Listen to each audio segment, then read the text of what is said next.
Outclassed every single one of Kachon's explosions. He turned to Aqua, who had stopped laughing and was now staring at the massive crater that Megaman had left, with wide eyes. He saw Megaman laughing maniacally as she hugged her staff, and the quest notification on his adventurer card went off, signaling its completion. He was surprised then when Megaman collapsed to the floor. "Megaman, are you alright? Did you overuse your mana?" he asked, looking over at Aqua who was laughing again. "Great. Very helpful." Megaman just sighed. "I always put my points into explosion, not anything else. So this always happens after I cast it."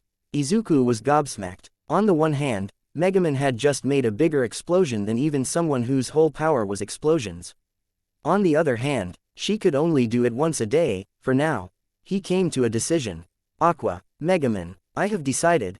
He turned to Megaman and smiled. "As long as you promise to start putting some points into your mana reserves, I accept your request to join our party." Megaman just smiled and nodded at him, letting out small thank yous. "I would hug you if I could move right now." Izuku face palms scurrying over to her. "Of course, here, let me help you." He hoisted her up and started giving her a piggyback. He wasn't the strongest, but she wasn't really that heavy. As the three of them headed back to Axel, Izuku couldn't help but smile at the prospect of being able to use explosion one day. He turned to Aqua and beamed at her, and she gave him a smile back. Their party had been awesome when it was just the two of them, but after a little work, Megaman could be an incredible asset. They passed through the city gates and started heading towards the Guildhall to register Megaman to their party. He couldn't wait to do more quests.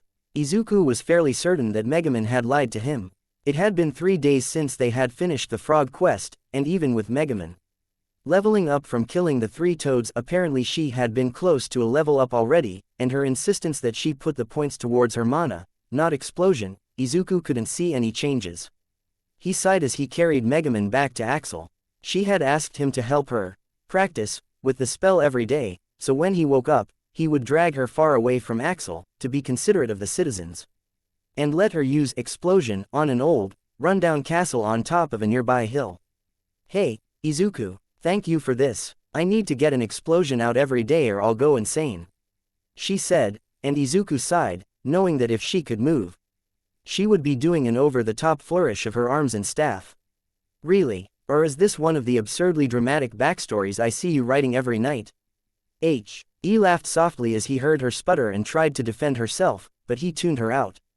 He might have gotten a bit stronger while he had been in Axel, but it was still a bit of a struggle to carry her every day. They arrived back in Axel, and Izuku smiled and nodded as they passed people in the street. Izuku had become something of a celebrity in Axel, and he wasn't really sure how to deal with that. On the one hand, people liked him. People didn't just tolerate his existence, people liked him. Back in Japan, he would most likely either be ignored or abused for trying to be a hero, but in Belzerg, he was being actively encouraged to be one. On the other hand, he really missed a few people from Japan. He wished he could have said goodbye to his mum, and even Kachon's parents. He didn't know if Kachon would want a goodbye from him, but he still wished he could have given him one. He was snapped out of his musing by a tap on the head.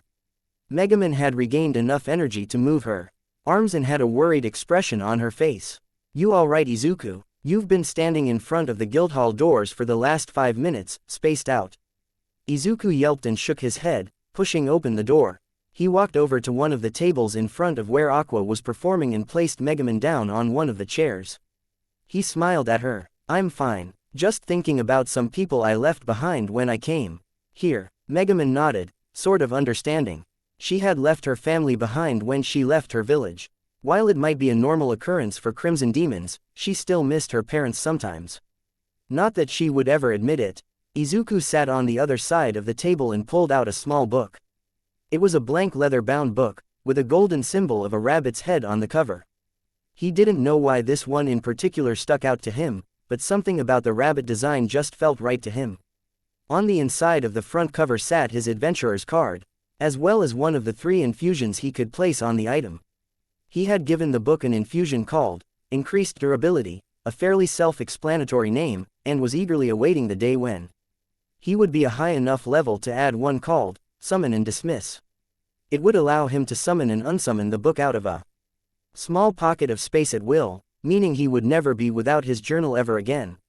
Something he would have killed for back in Japan if only to keep them safe from people like Kachon.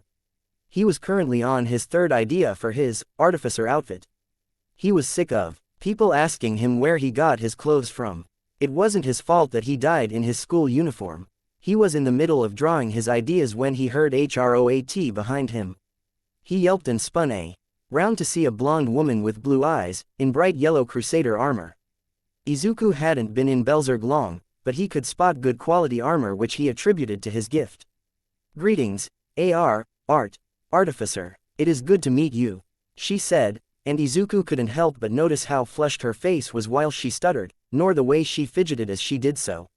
Miss, are you okay? Your face is really red. Do you need to sit down? He stood up and reached over to her, holding onto her shoulder. He didn't want a repeat of what Megumin did when they first met. He couldn't have more people face-planting from starvation. He recoiled though when the second he placed his hand on her shoulder, she let out an extremely loud moan and shuddered. She looked at the ground for a moment as she squirmed, before looking back up at him and beaming. I knew it, the tales of your pure mind had to be false. Grabbing a lady the same minute you meet her, I knew that your fabled purity could only be an act. She grabbed his arm and bounced up and down a few times. I must be a part of your party. A closet pervert like you would probably humiliate your teammates daily if given the chance. I must take their place and protect them from you.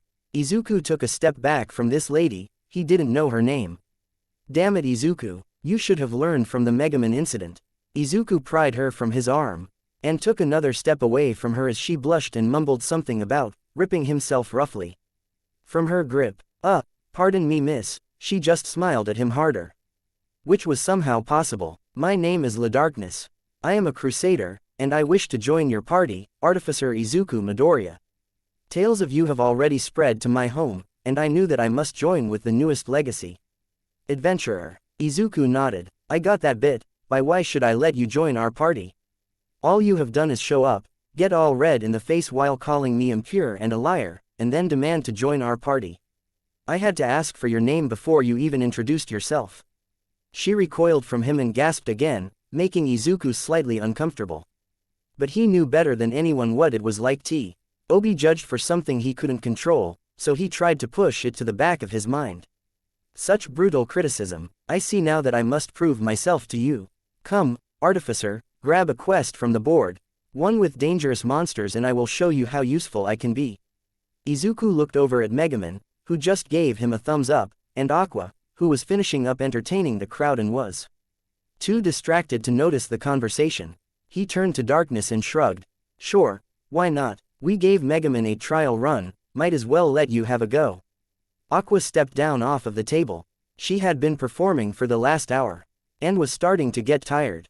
She gathered up the iris that had been placed down in front of her table and counted it up. Today, she had gotten around 14 iris just from performing party tricks.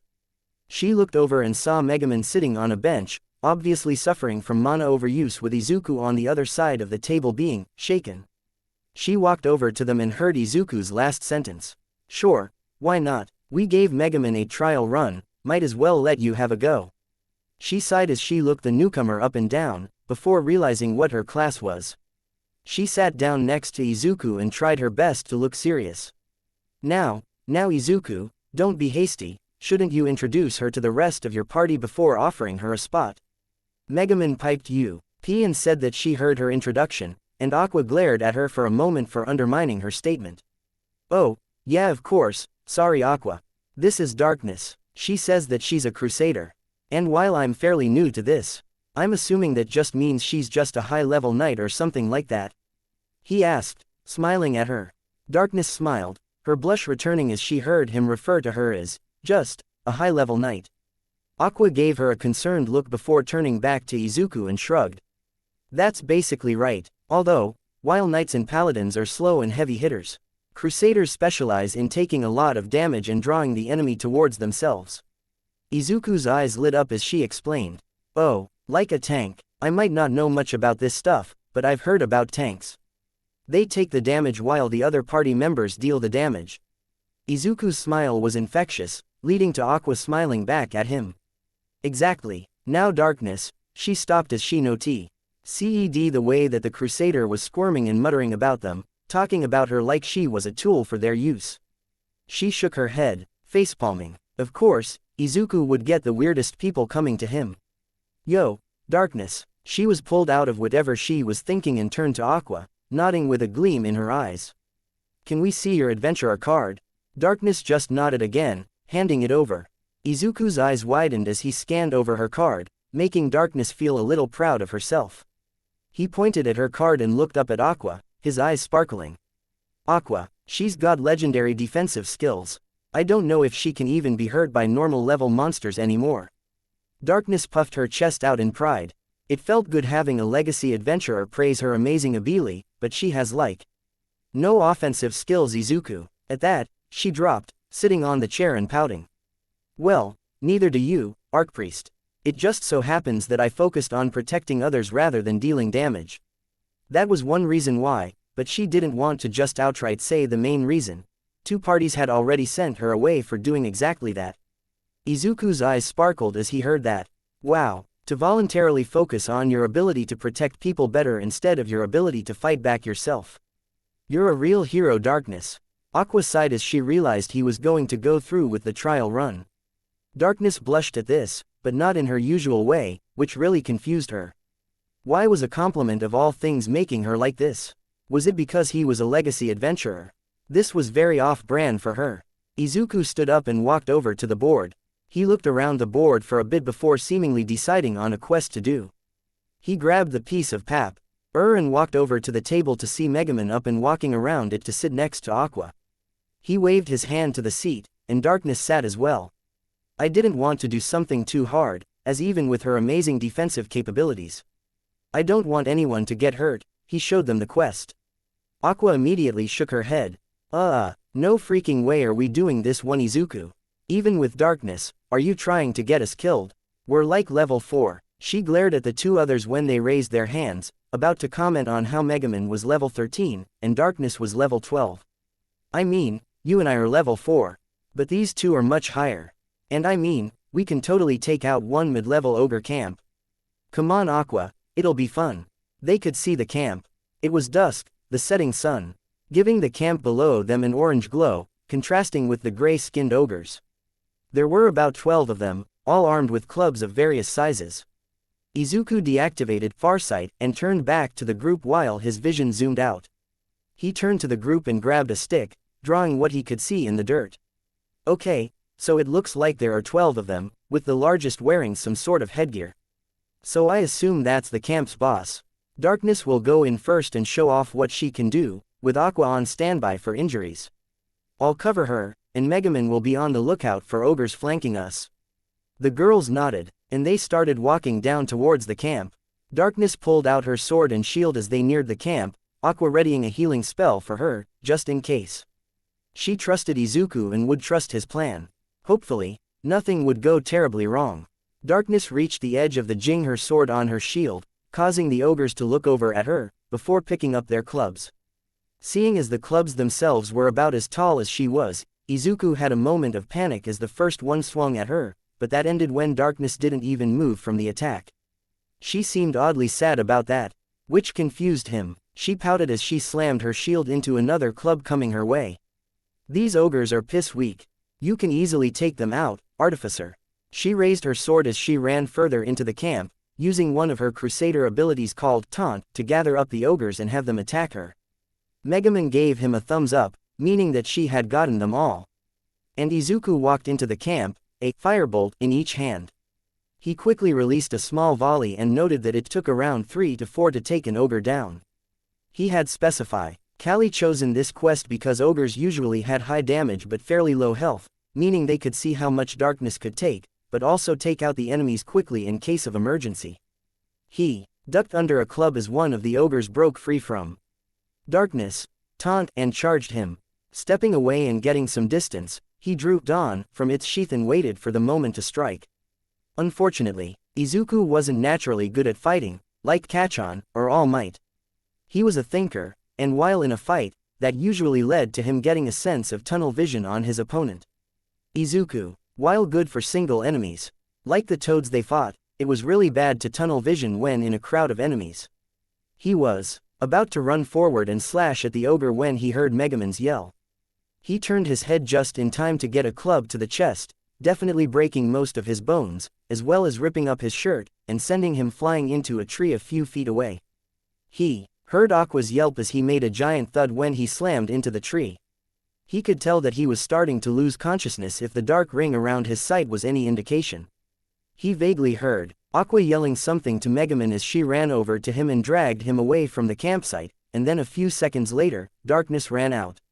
And the camp exploded. As Megumin collapsed, Izuku cool. See that not a single ogre was left standing, and all of the buildings had been razed to the ground, creating a large crater where the camp once was. His vision was starting to fade to black, and he passed out. Still in awe of the power that Megumin possessed, he knew that once she was able to cast Explosion multiple times, she would be a force to be reckoned with. As his chest gave him another jab of pain, he realized that Megumin was probably not what he should be focusing on. He felt his eyes close, and he passed out. He woke up in his room at the Guildhall. He tried to sit up, but the pain in his chest held him down for a few minutes. He eventually sat up and took stock of his condition. The last thing he could remember, he felt like most of his bones were broken, he most likely had a concussion. And he was bleeding a lot. Now, while he was still sore and all bandaged up, he wasn't in any of the previous pain. He knew logically that healing magic existed, that was Aqua's whole shtick. But it still felt weird to break a bunch of bones and then be back to normal soon after. He stretched out his arms and legs and found that while sore, he had his full range of movement, and it was painful. He stood up and saw that while he was still wearing his pants and shoes, his shirt was gone. He awkwardly stumbled out of the room, leaning up against the wall while he got used to walking. His legs were still sore, but the movement was lessening the pain. He reached the stairs and headed down them, hearing the music and cheering. He could see people drinking. A musician was over in the corner playing tunes on a lute while simultaneously flirting with a barmaid, and then he spotted his party. Aqua was performing party tricks, obviously very drunk. Darkness was flat out unconscious on the table. And Megumin was inching her way towards one of Darkness' cups of ale. He noticed another girl that looked similar to Megumin staring at the group, hidden behind a pillar but pushed it from his mind as he walked over and sat down, startling the Crimson Demon. "Ah, Izuku, you're okay." She poked Aqua and pointed at Izuku. "Aqua, look, Izuku's awake and he came downstairs shirtless." Qua seemed to take a moment to understand what Megumin was saying, then her face lit up. She jumped off the table, clumsily regained her balance, and crushed the boy in a hug. "Izuku, you're okay. I was so worried when I heard you slam into that tree. I got you out of the way and told Megumin to explode the camp and then it all went boom. And then I healed you and then me and Darkness carried you back to Axel." Izuku just stared at her as she went on a 3-minute-long rant about how worried she had been and how they had carried them back to town. Was this what people felt like when he muttered? He put his hand on Aqua's shoulders, and she stopped talking. He tapped Darkness a few times on her shoulder and she woke up, still very groggy. "Darkness, do you already have a room at the Guildhall?" When the girl finally shook her head, Izuku sighed. He walked over to Luna, who was watching the festivities with a smile, and purchased another futon for his room. He went back to the girl's just in time to move an ale mug away from Megumin. "Well, we can't have you sleeping outside, can we, Darkness? Us party members have to stick together." It took Darkness a little while to process that, as he and Megaman led her and Aqua upstairs. But when she did, she crushed him in a hug and bounced up and down. "Ah, thank you, you scrawny little spellcaster. You will not regret adding me to your party, Artificer Izuku." She continued on like this for a little while longer. They reached their room, and Izuku placed Aqua on one side of the proper bed, Megaman placing Darkness on the other side. He smiled to Megaman, said his goodnights, and moved to his futon. He tapped his stomach, remembering that he was shirtless. Damn, guess it was time to make that outfit he had designed. Izuku stepped out of the tailor's building. Feeling proud, he had just spent the last 5 hours making his outfit from almost scratch, and not to toot his own horn, but he thought that it turned out really well. It was no hero suit, but wearing his new outfit made him feel powerful. He had a scabbard on his hip that allowed him easy access to Don. He had some high-quality leather boots, as well as some thick, brown woolen pants. A forest green woolen tunic with silk lining on the inside. He clenched his fist, admiring his leather gloves. He had a hardened leather band going diagonally across his chest, a lightweight leather shoulder pad on his right shoulder. He had been thinking about making himself some sort of metal helmet, as he didn't want to get his head hurt very often, but quickly found that he preferred lightweight armor over slow, heavy suits of full plate. Instead, he went for something reminiscent of an aviator's hat that fighter pilots would wear during WW2. It was made of thick leather, which had been treated to allow for both flexibility and protection, and was lined with wool, helping with both keeping his head warm and adding more padding for his head. He had also crafted himself some eye protection, as it would come in handy in both combat and crafting. He had searched through his mental library of blueprints for a while until he eventually came upon a set he liked. They were a pair of snowboarding goggles, and the lenses had been the focus for most of the 5 hours he had spent making his outfit. It took him a full 3 hours to make them just right, allowing for him to be both clear and strong enough to be valid protection. As he exited the building, he was greeted by his party members. Darkness had forgotten about him letting her into the party the night before. As she had been very drunk at the time, Aqua had proven herself useful and had purified THR systems, eliminating their hangovers completely. When Izuku arrived, Aqua let out an ear-piercing squeal, making everyone in the street give her a look of confusion and pain. "Wow, Izuku, you look so much cooler now. Your other outfit was kinda lame, to be honest." Izuku just shrugged, smiling at the praise. Even simple compliments made him feel on top of the world. So what if he was starved for positive interactions? Sue him. "Thanks, Aqua. Although I didn't really have a choice with the old outfit, it was my school uniform." Megaman and Darkness shared a look before Megaman bounced over to him. "She's right, you know, you do look much more like an adventurer now that you're all geared up." She shuddered for a moment. "Maybe another time you could add a bit more armor though. I don't want a repeat of the ogre camp incident." Izuku rubbed the back of his hat as he laughed sheepishly. "Maybe. I'll look into getting some better materials to make armor out of later, but this will be fine for now. Trust me, I don't want a repeat either. I honestly thought I was gonna die for a moment there." He shook his head, dispelling the memories. He knew that repressing all the stuff that had happened to him wasn't healthy, but he was very well practiced. Totally not able to backfire on him in the future. Totally. As he finished clearing his head, he noticed a small flash of red to his right. He turned quickly and saw the girl from the previous night quickly duck behind the wall she had been spying on them from. Izuku turned to his party members and pointed to the wall, placing a finger to his lips, asking them to stay quiet. He walked as silently as he could up to the wall and quickly rounded the corner. The girl that had been hiding screamed as he appeared and fell over, landing on her butt. Izuku put his hands up to show that he wasn't going to hurt her. "Hey there, I couldn't help be. Noticed that you have been watching me and my party for a few days now, what's up with that?" She seemed like she was about to answer when his party rounded the corner. Darkness had her sword out. Aqua's hands were shrouded in golden light, and Megaman was flourishing her staff like a club. Izuku shook his head and asked them to stand down, before hearing Megaman groan and mumble, "God damn it. Thought it would be able to get away from this. What are you doing here, Yun Yun? This a friend of yours, Megaman?" Megaman just let out a huff as she crossed her arms, pouting. "No, she's not my friend. She's just some stupid girl who always follows me around claiming to be my rival."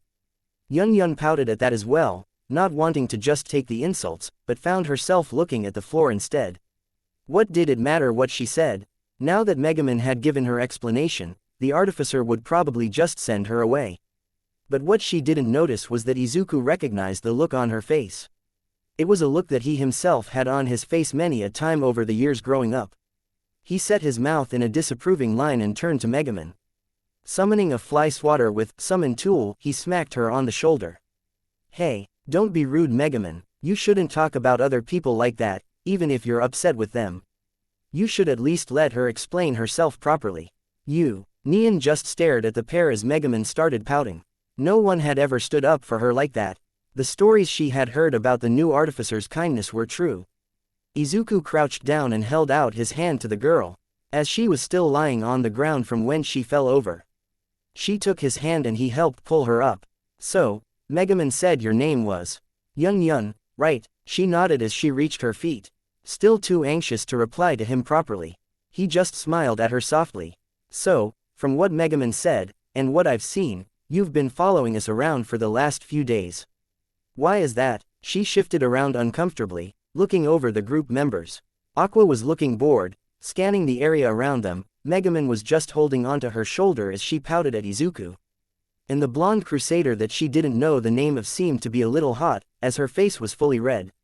She took a deep breath to steady herself. The very fact that he hadn't sent her away immediately was a good sign in her book. Maybe she would actually be able to get her pitch off to him. Standing up and bouncing on her feet as one hand covered her face, she spoke. Greetings, Artificer. My name is Yun, and I am a mage of the Crimson Demon clan. I have traveled to Axel from my hometown to request that I join your party. Izuku just nodded as he crossed his arms. Yes, I pretty much guessed that was why you're here. I, personally, have no problems giving you a chance to prove yourself, but I will have to deliberate with my party first. Megumin looked like she was about to speak. Up when Izuku glared at her for a moment, unfolding his arms. How about you meet us back at the guild hall tonight, and we can talk about this further.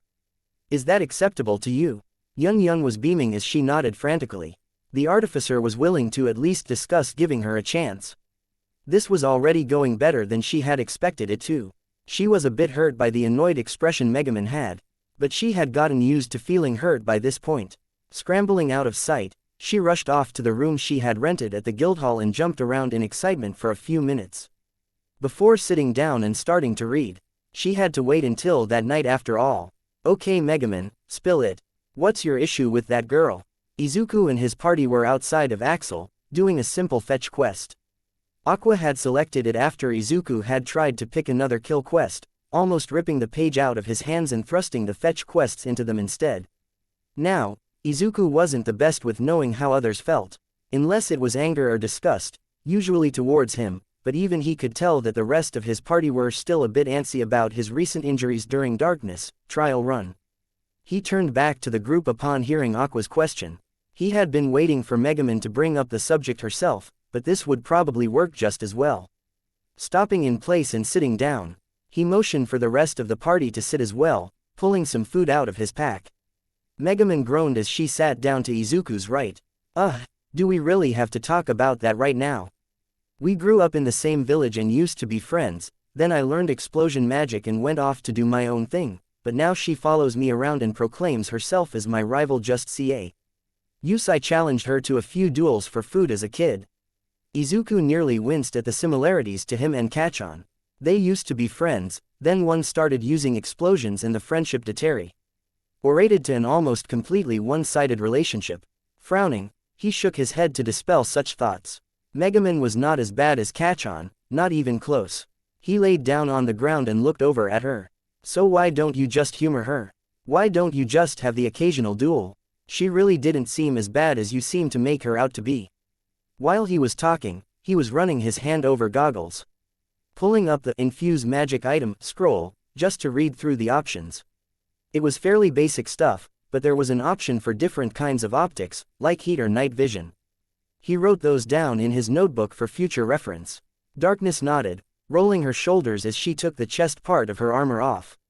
I agree with Izuku. Would it not be easier to duel with the girl occasionally, instead of antagonizing her? Megumin just huffed. I guess it might be, but she's so annoying.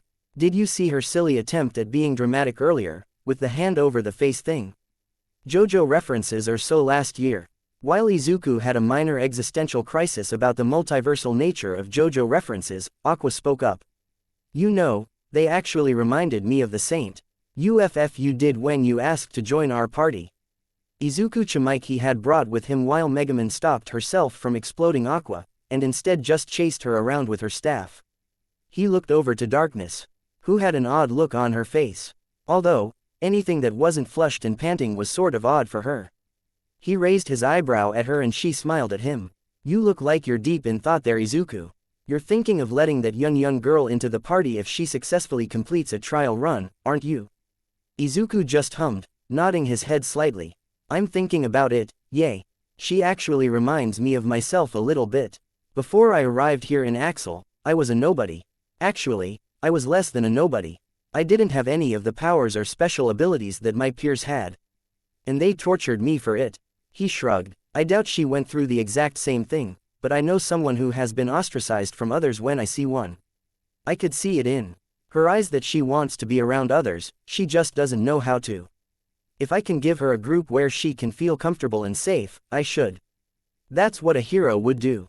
They finished up the quest and headed back to town. Luckily it had been a fairly basic quest. One of the blacksmiths in the area wanted some ore from a cave just outside of town, but had broken his foot, and was unable to get it. Izuku and Darkness had been the ones doing most of the mining. Darkness had been hammering away at the mine near effortlessly for the full 3 hours they were down there and looked almost as good as new. While Izuku looked like death warmed up, red in the face, and absolutely drenched in sweat, unable to move his arms due to their soreness. He knew that he was scrawny, his Stren GTH stat told him that every time he pulled out his adventurer card. Maybe he should try and get an exercise routine going. There were a bunch of absolute units in Axel, surely there would probably be one or two that wouldn't mind giving him some pointers. It wasn't time for his party to meet with Yun yet, so he found a quiet corner of the hall and hunkered down with his notebook. He was TLY going over the designs for some upgraded outfits for his teammates. He was just as worried about their safety in the field as they were for his. He wasn't much of a designer, but he had picked up a few things here and there during his rare visits to the Bakugo household. Mitsuki was a model and Masaru was a fashion designer after all. He was just doing the finishing touches on some new design. S for Megaman when someone knocked on the wall beside him. He jolted and slammed the book shut, yelping. There was a giggle from behind him, but when he turned around, there was no one there. He turned back around a few seconds later and yelped again when he saw a white-haired and scantily clad woman spinning a dagger on the other side of the table. Howdy, nice to meet ya. You're the artificer, right? Izuku just nodded as he used all of his willpower to stare at the girl's face. She just chuckled and leaned back in the chair, putting her dagger away. Calm down, I'm just here because this is the first chance I had to get out of my stuffy realm. I just wanted to say thanks for saving Aqua. She may be a bit eccentric, but I'd like to think that she's my friend. She started to slowly vanish in bursts of white light, winking at him. Damn, I gotta go now. Before I do, I want you to have this. You guys are going to need all the luck you can get if you want to beat the Devil King. As the girl vanished completely, Izuku changed his focus to the item she had chucked to him. It was a pocket watch with the symbol of Eris etched onto the side. Opening it up, he was shocked to see that it was only a pocket watch in aesthetics. As on the inside was a digital clock. Closing it quickly, he used his infuse magic item skill to find out the item's name. The scroll appeared in his hand and he quickly read through its contents. Apparently this item was called the Digital Pocket Watch of Luck. A fairly bland name, but he guessed it was accurate. It was stated to give the user a boost to their luck while they had the item on their person, akin to a permanent boost from the blessing spell. He thought about it for a moment, before pocketing the watch. He didn't think that he was the one that needed a boost in luck the most, but he would hold onto it for now. Looking out of the guild hall windows, he saw that the sky had darkened considerably since he sat down.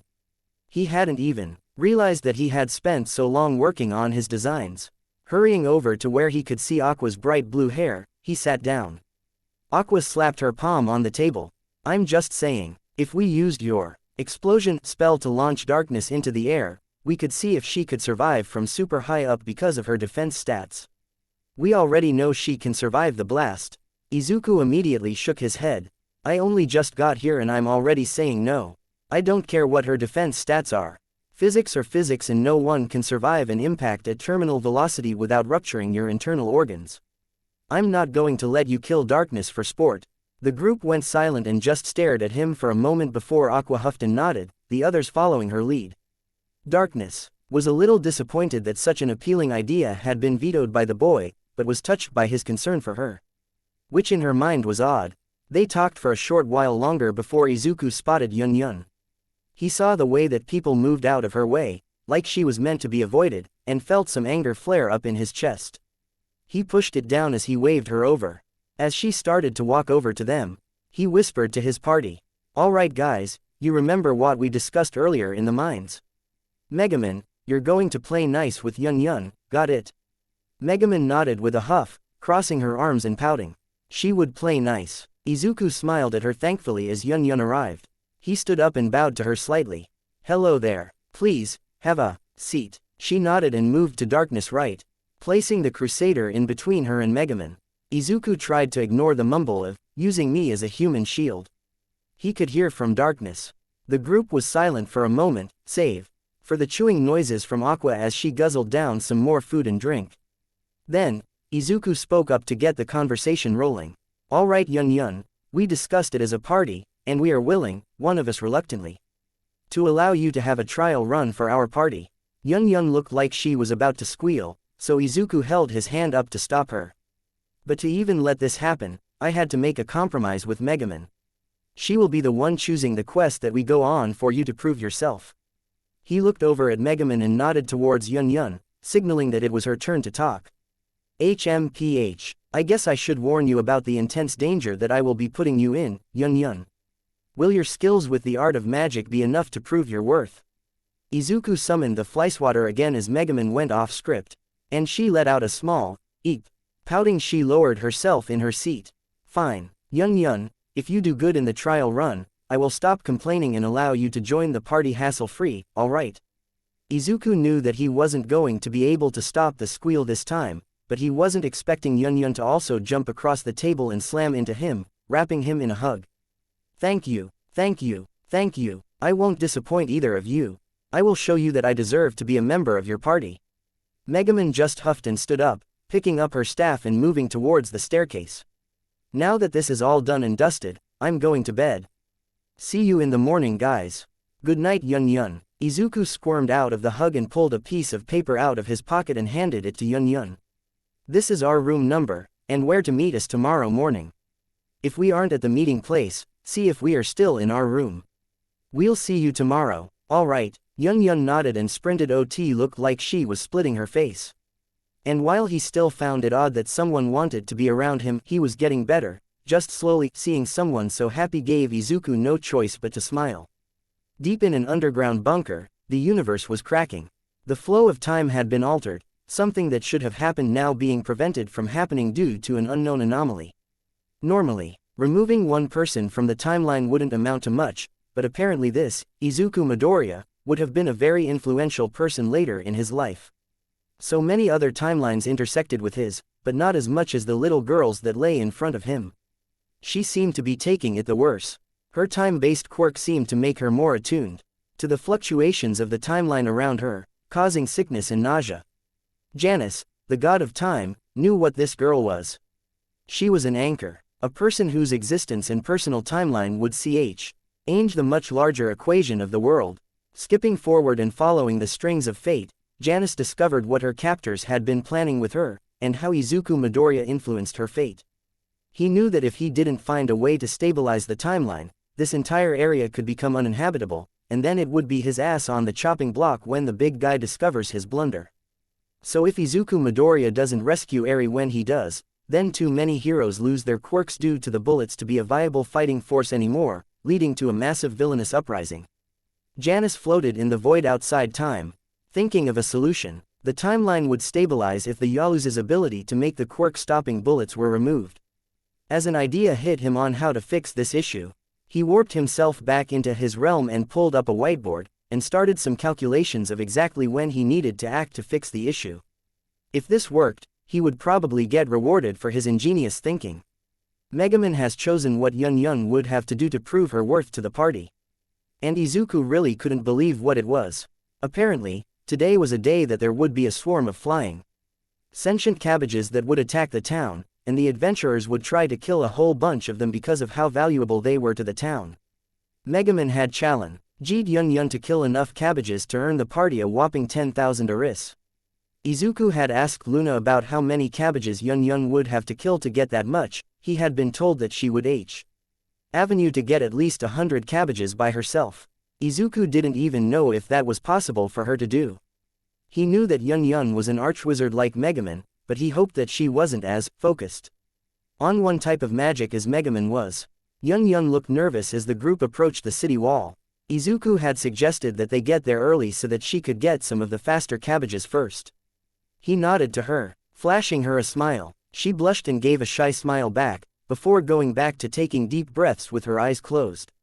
Izuku activated Farsight and checked the horizon. As the old saying goes, seeing is believing. Izuku hadn't truly believed in the whole living cabbages thing until then. But as the ability activated and his vision zoomed in, he saw them. What look? Like 1,000 green orbs were flying towards Axel at breakneck speeds. He leaned over and tapped Yun Yun on the shoulder. Yun Yun, we have incoming. They're just exiting the tree line. Yelping, Yun Yun quickly got into a battle stance, her feet planted and her body sideways to the cabbages. As she did, Izuku heard the siren that meant other adventurers were being notified of the swarm going off. Light gathered around Yun Yun's hands as she pooled her mana in her spell, holding them up to the oncoming swarm, which she could just barely see normally at this point. A beam of light connected her palms together before she threw her arms forward and yelled, "Light of Saber." Izuku watched in awe as the volley of attacks headed towards the swarm of cabbages, cutting through the first few before detonating in a blast of light. Izuku, who was holding Yun Yun's adventurer card to keep track of her progress, saw that she had gotten 7 with just that first volley. And she was nowhere near done yet. As adventurers started trickling out through the gates now that the swarm was closer, Yun Yun started throwing more and more Light of Saber spells. Izuku glanced over at Megumin, who was sitting with Aqua in darkness. Watching Yun Yun fight, a few of the cabbages were picked off by other spellcasters and archers, and Izuku could even see one guy grabbing them out of the air with a spell and placing them in baskets. Izuku idly wondered if he would get paid more, as his cabbages weren't damaged. Wind wall. His focus was shifted back to Yun Yun as she thrust her arms forward, and air in front of the group started blowing away from them, pushing back some of the faster cabbages that had already reached them. It was chaos at this point. Everywhere that Izuku looked, adventurers of every class and level were running around like headless chickens, firing off spells and abilities willy-nilly. Some were even hitting allies. As Yun Yun's wind wall spell ended, a few cabbages seemed to get through her attacks. One of them slamming into her leg, sending her sprawling to the ground. With the break in her attacks, a few more cabbages moved towards her quickly, seemingly aiming for her head and chest. She had just pushed herself into a sitting position and shaken her head when she opened her eyes to see the incoming cabbages, and screamed, raising her hands above her face. She huddled up into a ball, hoping that it would make it hurt less. Then she heard the unsheathing of a sword, and Izuku yelling. Powered. There was a swish of the air above her head, and when she opened her eyes, she saw Izuku standing in front of her, cabbages at his feet cleaved in half, and an outstretched hand to help her up. Hey, are you alright? These things are going really fast. You're not hurt, are you? Yun Yun was pulled out of her staring at the boy, one of the first people to help her without planning on getting something in return, but his cries of discomfort. She grabbed his hand and hurried to her feet, nodding to him while quickly casting another wind wall behind Izuku. He sighed and rolled his shoulder, a bruise already forming underneath his sheer where a particularly solid cabbage smacked into him. Letting Izuku sit down behind her, Yun Yun turned to the still incoming swarm with anger showing on her face. These cabbages had hurt someone who was willing to be friends with her. Someone who was willing to get injured to protect her. There was no other possible punishment but death for the cabbages. Izuku watched for the next few minutes as more advanced magic than he had ever seen before was thrown out at the swarm with amazing speed. He watched as the counter ticked up more and more. And when Yun Yun ended her rapid attacks by shooting out black and red lightning that chained from cabbage to cabbage, pushing her just over the 100 mark, he stood and cheered for her. After the swarm was defeated, Yun Yun was made an official member of the party. Izuku was really surprised at how valuable the cabbages were. When Yun Yun handed him the bag full of aris, it almost dragged his hand to the ground with how full it was. He heaved it onto the table and tied up the top tightly, keeping it away from Aqua, who was staring at it with sparkling eyes. Using the 300 aris he had gotten from killing the cabbages when he saved Yun Yun, Izuku bought everyone a round of dinner and drinks, water for Aqua, fruit juice for everyone else. Standing up with one foot on the chair, he raised his glass towards Yun Yun. To Yun Yun, Archwiz, Art of the Crimson Demon Clan and the newest member of our party. He got a few cheers from the other groups around his table, and all of his party but Megaman cheered loudly.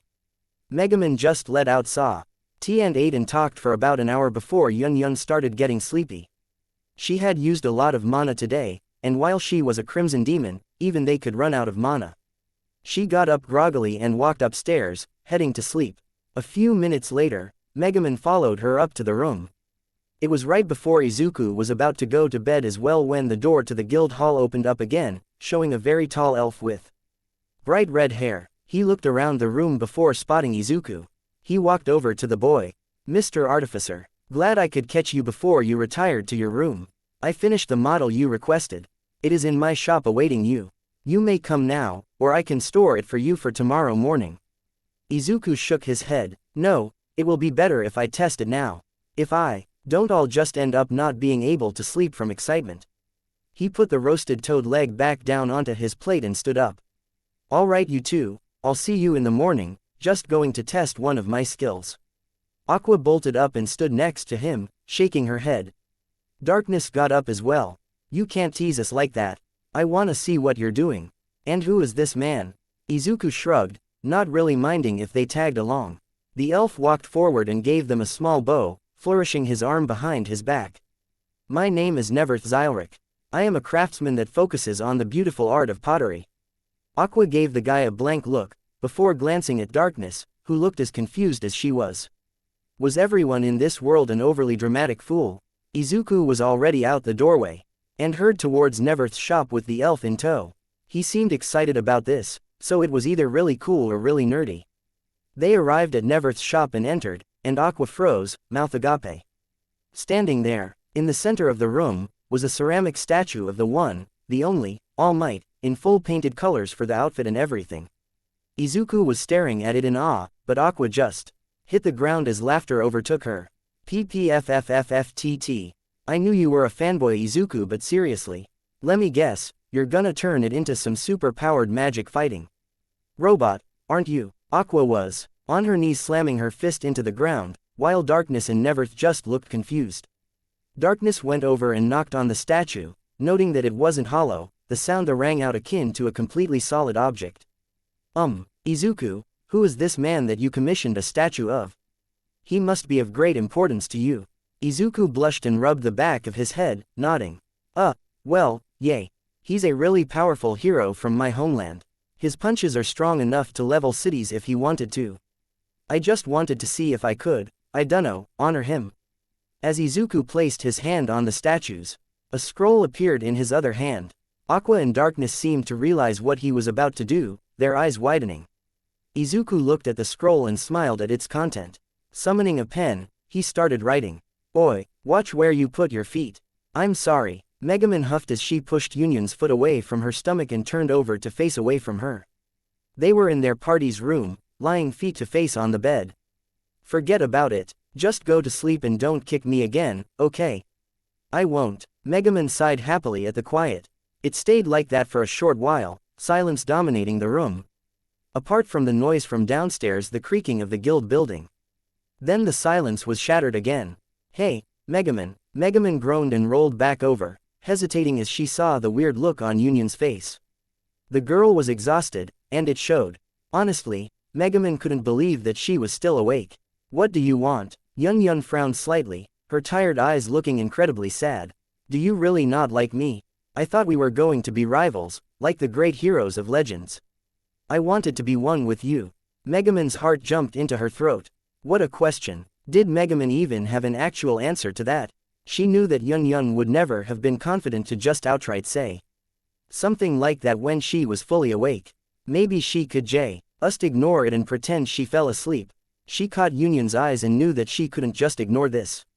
Sighing, she sat up and looked over at the girl for a few moments. She looked so sad. Megumin knew that Yun didn't have many friends, but did her not liking the girl really have that big an effect on her? She didn't even really not like her. It was more that she was just mildly annoyed by the constant challenges to a duel that Yun made, and the fact that her boobs were bigger, and that Izuku had seemed more impressed with her magic than Megumin's. But wasn't she the one that started challenging her to duels? Every day when they were kids, duel after duel so that she could eat.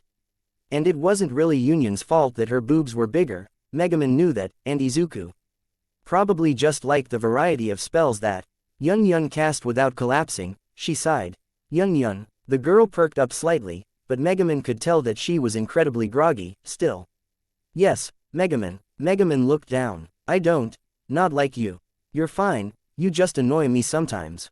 I'm really sorry if I ever made it seem like I actually hated you or anything like that, I guess. She had scrunched her eyes up at that, not knowing what Yun's reaction would be to that. She hoped she wasn't angry with her or something.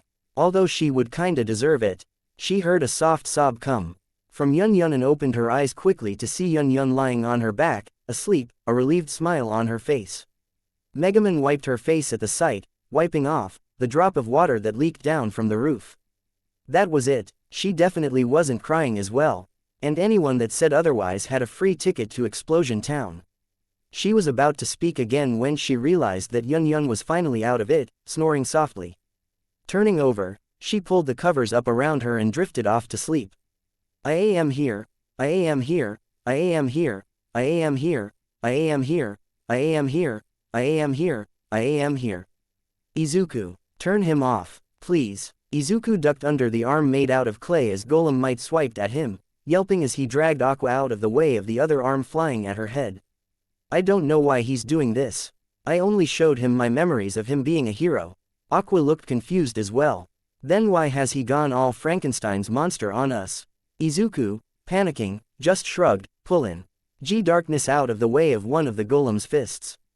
She seemed kinda upset about that, something he didn't really understand. You two get out of here. I'll try and turn him off. Aqua nodded and sprinted right for the door, knocking over Neverth as she barreled through it. Izuku dodged to the side as Golem Might broke the table he was hiding behind, his smile never fading. I am here. Izuku flinched and scrunched his eyes up as another fist almost hit him, but froze in surprise when it was stopped, a sharp crack hitting his ears. He opened his eyes to see darkness standing in front of him, breathing heavily. You pack quite a punch, Mr. All Might, sir. A pity you can't keep up with my durability. You would have been an excellent sparring partner. Izuku saw what darkness was referring to. A large crack spreading up Golem Might's arm. It creaked again and Izuku saw the middle finger from the hand that hit darkness fall to the ground, shattering on impact. Izuku's eyes widened. Darkness. I totally forgot that he's made of ceramic. Just let him punch you and he should break himself. Darkness nodded, letting out a joyous cackle as she spread her arms wide, allowing Golem Might to attempt to attack her without resistance. Of course. Pummel me, you magnificent creation. Pummel me until you break. Izuku gave her an odd look as she did so, only making her squirm more, a hot blush coming onto her face. She knew that this boy had darkness hidden within him, telling her to use her body as a shield and then judging her for dictory actions. She loved it. She shuddered as he stump of Golem Might's arm crashed into her chest again, the hand long since shattered, and promptly collapsed in on itself. That seemed to be the final straw, cracks spreading all over the golem until it let out a large crack. The multitude of pieces falling to the floor. Darkness shivered as the attack stopped, breathing deeply, her face flushed red. She stood there for a moment, staring down at the pile of ceramic pieces, then laughed. Turning to Izuku, who was dusting himself off, she sprinted over to him and grabbed the boy by the shoulders. You must make another. That was exhilarating. Izuku just looked at her weirdly and pried himself from her grasp. Why would I do that? Obviously, it didn't work as I intended. I'm going to have to figure out what went wrong before I try again. Darkness hummed. That wasn't an, I'll never make one again, but it did mean she would have to wait. Well, I hope you are quick in your investigation. A brute that will pummel me relentlessly until he falls apart. With no worries about my safety or their own, truly you have created a masterpiece. Izuku shook his head. Look, Darkness, whatever this whole thing is, I need you to tone it down, okay? At least in public. I know that you enjoy fighting, but you make it sound like you're obsessed or something. Izuku turned away from the girl and moved over to the broken golem, picking up a piece and thinking. Why would a golem infused with All Might's memories start attacking people at random? Wait a second, it wasn't All Might's memories that Izuku was implanting into the golem. It was his own memories about what All Might would do in these situations. And all of the memories of All Might that Izuku inserted into the golem was him saying his catchphrase and fighting villains. So, basically saying, I am here, over and over again and punching people. Well, that explained a lot, no wonder he went crazy. The next morning was much quieter than the one before, seeing as they didn't have to be up absurdly early to prepare for an attack on the town by a swarm of wild, flying cabbages, which Izuku still had trouble believing were real. No matter if he had fought them or not, they all got to sleep in a bit. Or at least, the girls got to sleep in a bit.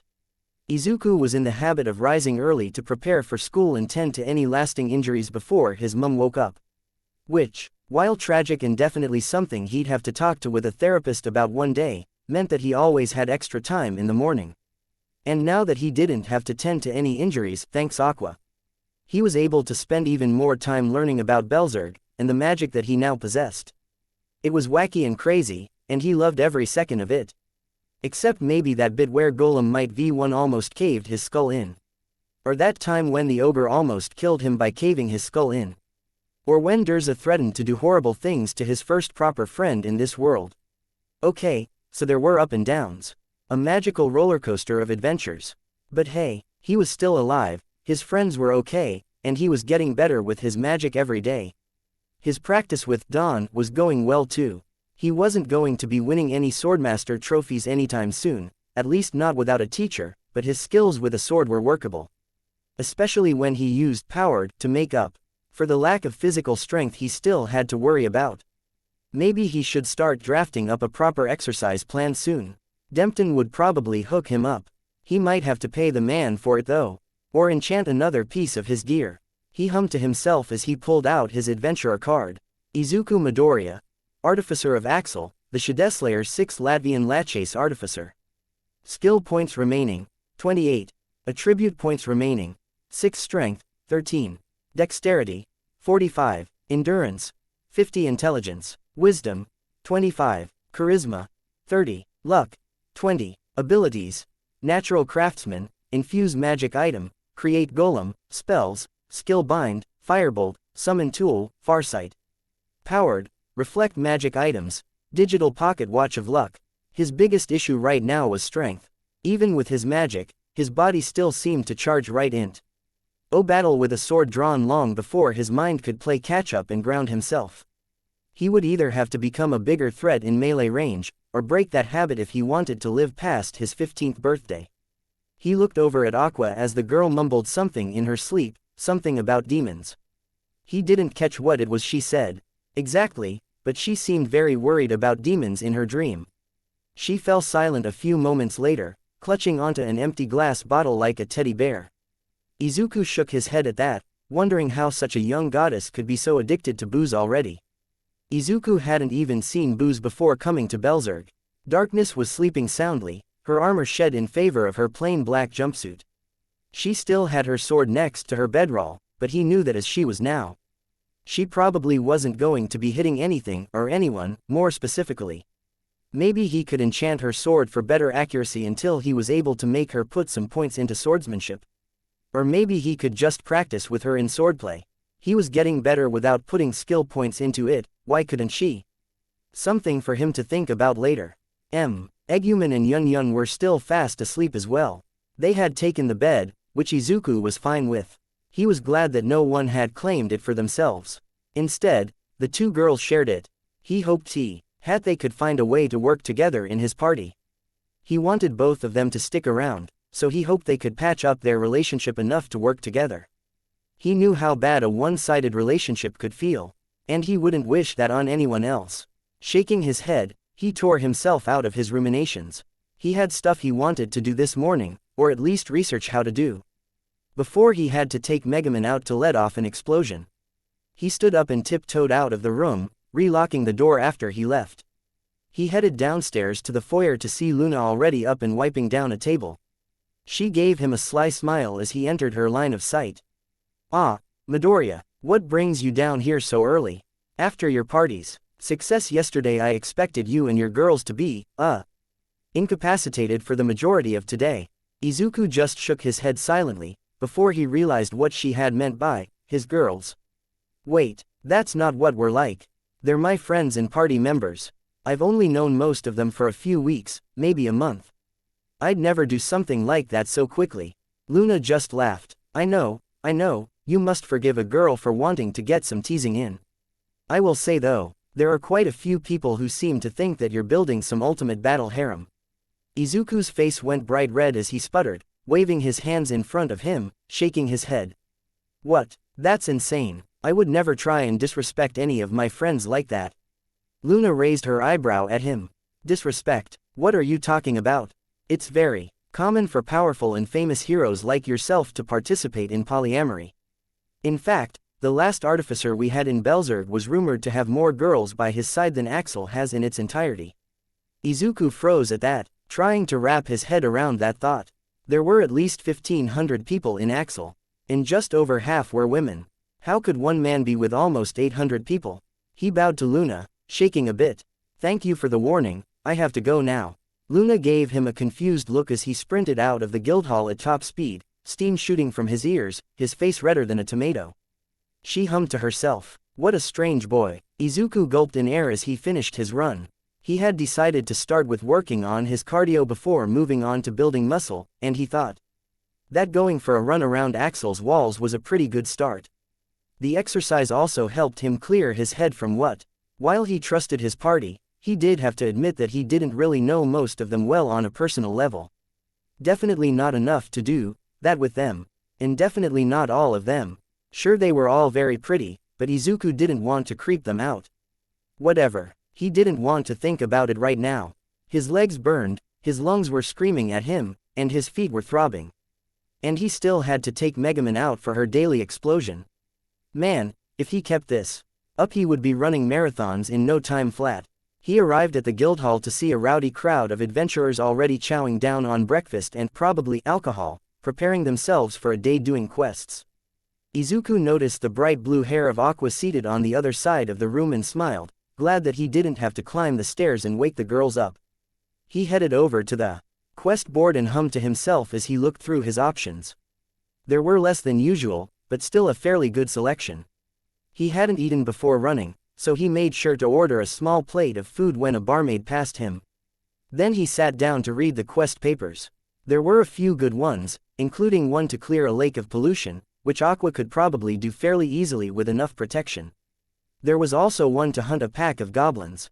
That seemed simple enough. Taking the piece of paper off of the board, he rushed over to Luna to accept the quest, before heading over to his party to tell them. He noticed that Megaman and Yun Yun seemed to be treating each other better. Megaman didn't even steal anything from Yun's plate today. Maybe Yun Yun joining the party would be good for their relationship. Izuku was glad that he could help if that was the case. Darkness noticed his approach first and smiled. "Ah, Izuku, I see you have brought us a quest to do this morning. What is it that we shall be fighting today? A black fang, a white wolf, maybe a one-punch bear?" Izuku shook his head. "Nothing like that, sorry, still trying to recover mentally from being thrown around by that ogre. I'd prefer to do less stressful quests until I feel a bit more confident in my abilities." Darkness froze as he mentioned the ogre, before nodding. Izuku could see Aqua and Meg Uman shiver uncomfortably in the edge of his sight, and Yun Yun looking confused. He would explain to her later. Darkness rubbed her arm, looking down. Of course. I could see why you would want to take it easy. As boring as that may be, I will not complain about you getting stronger. What shall we be fighting then?" Izuku plopped the piece of paper onto the table, smiling.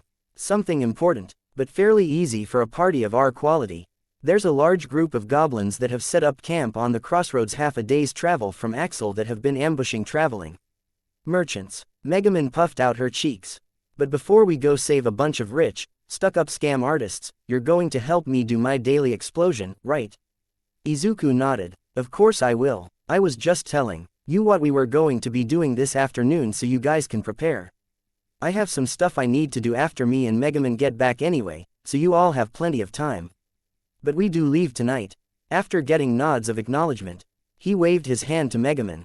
All right then, let's get this over and done with. Megumin jumped to her feet and followed after him, spinning her staff over her head as she did so. One massive explosion later, and Izuku and Megumin were on their way back to Axel. Izuku rolled his shoulders as he looked over to the girl, smiling at the content look on her face. She was currently being carried by a small, amorphous golem made of mud and rock.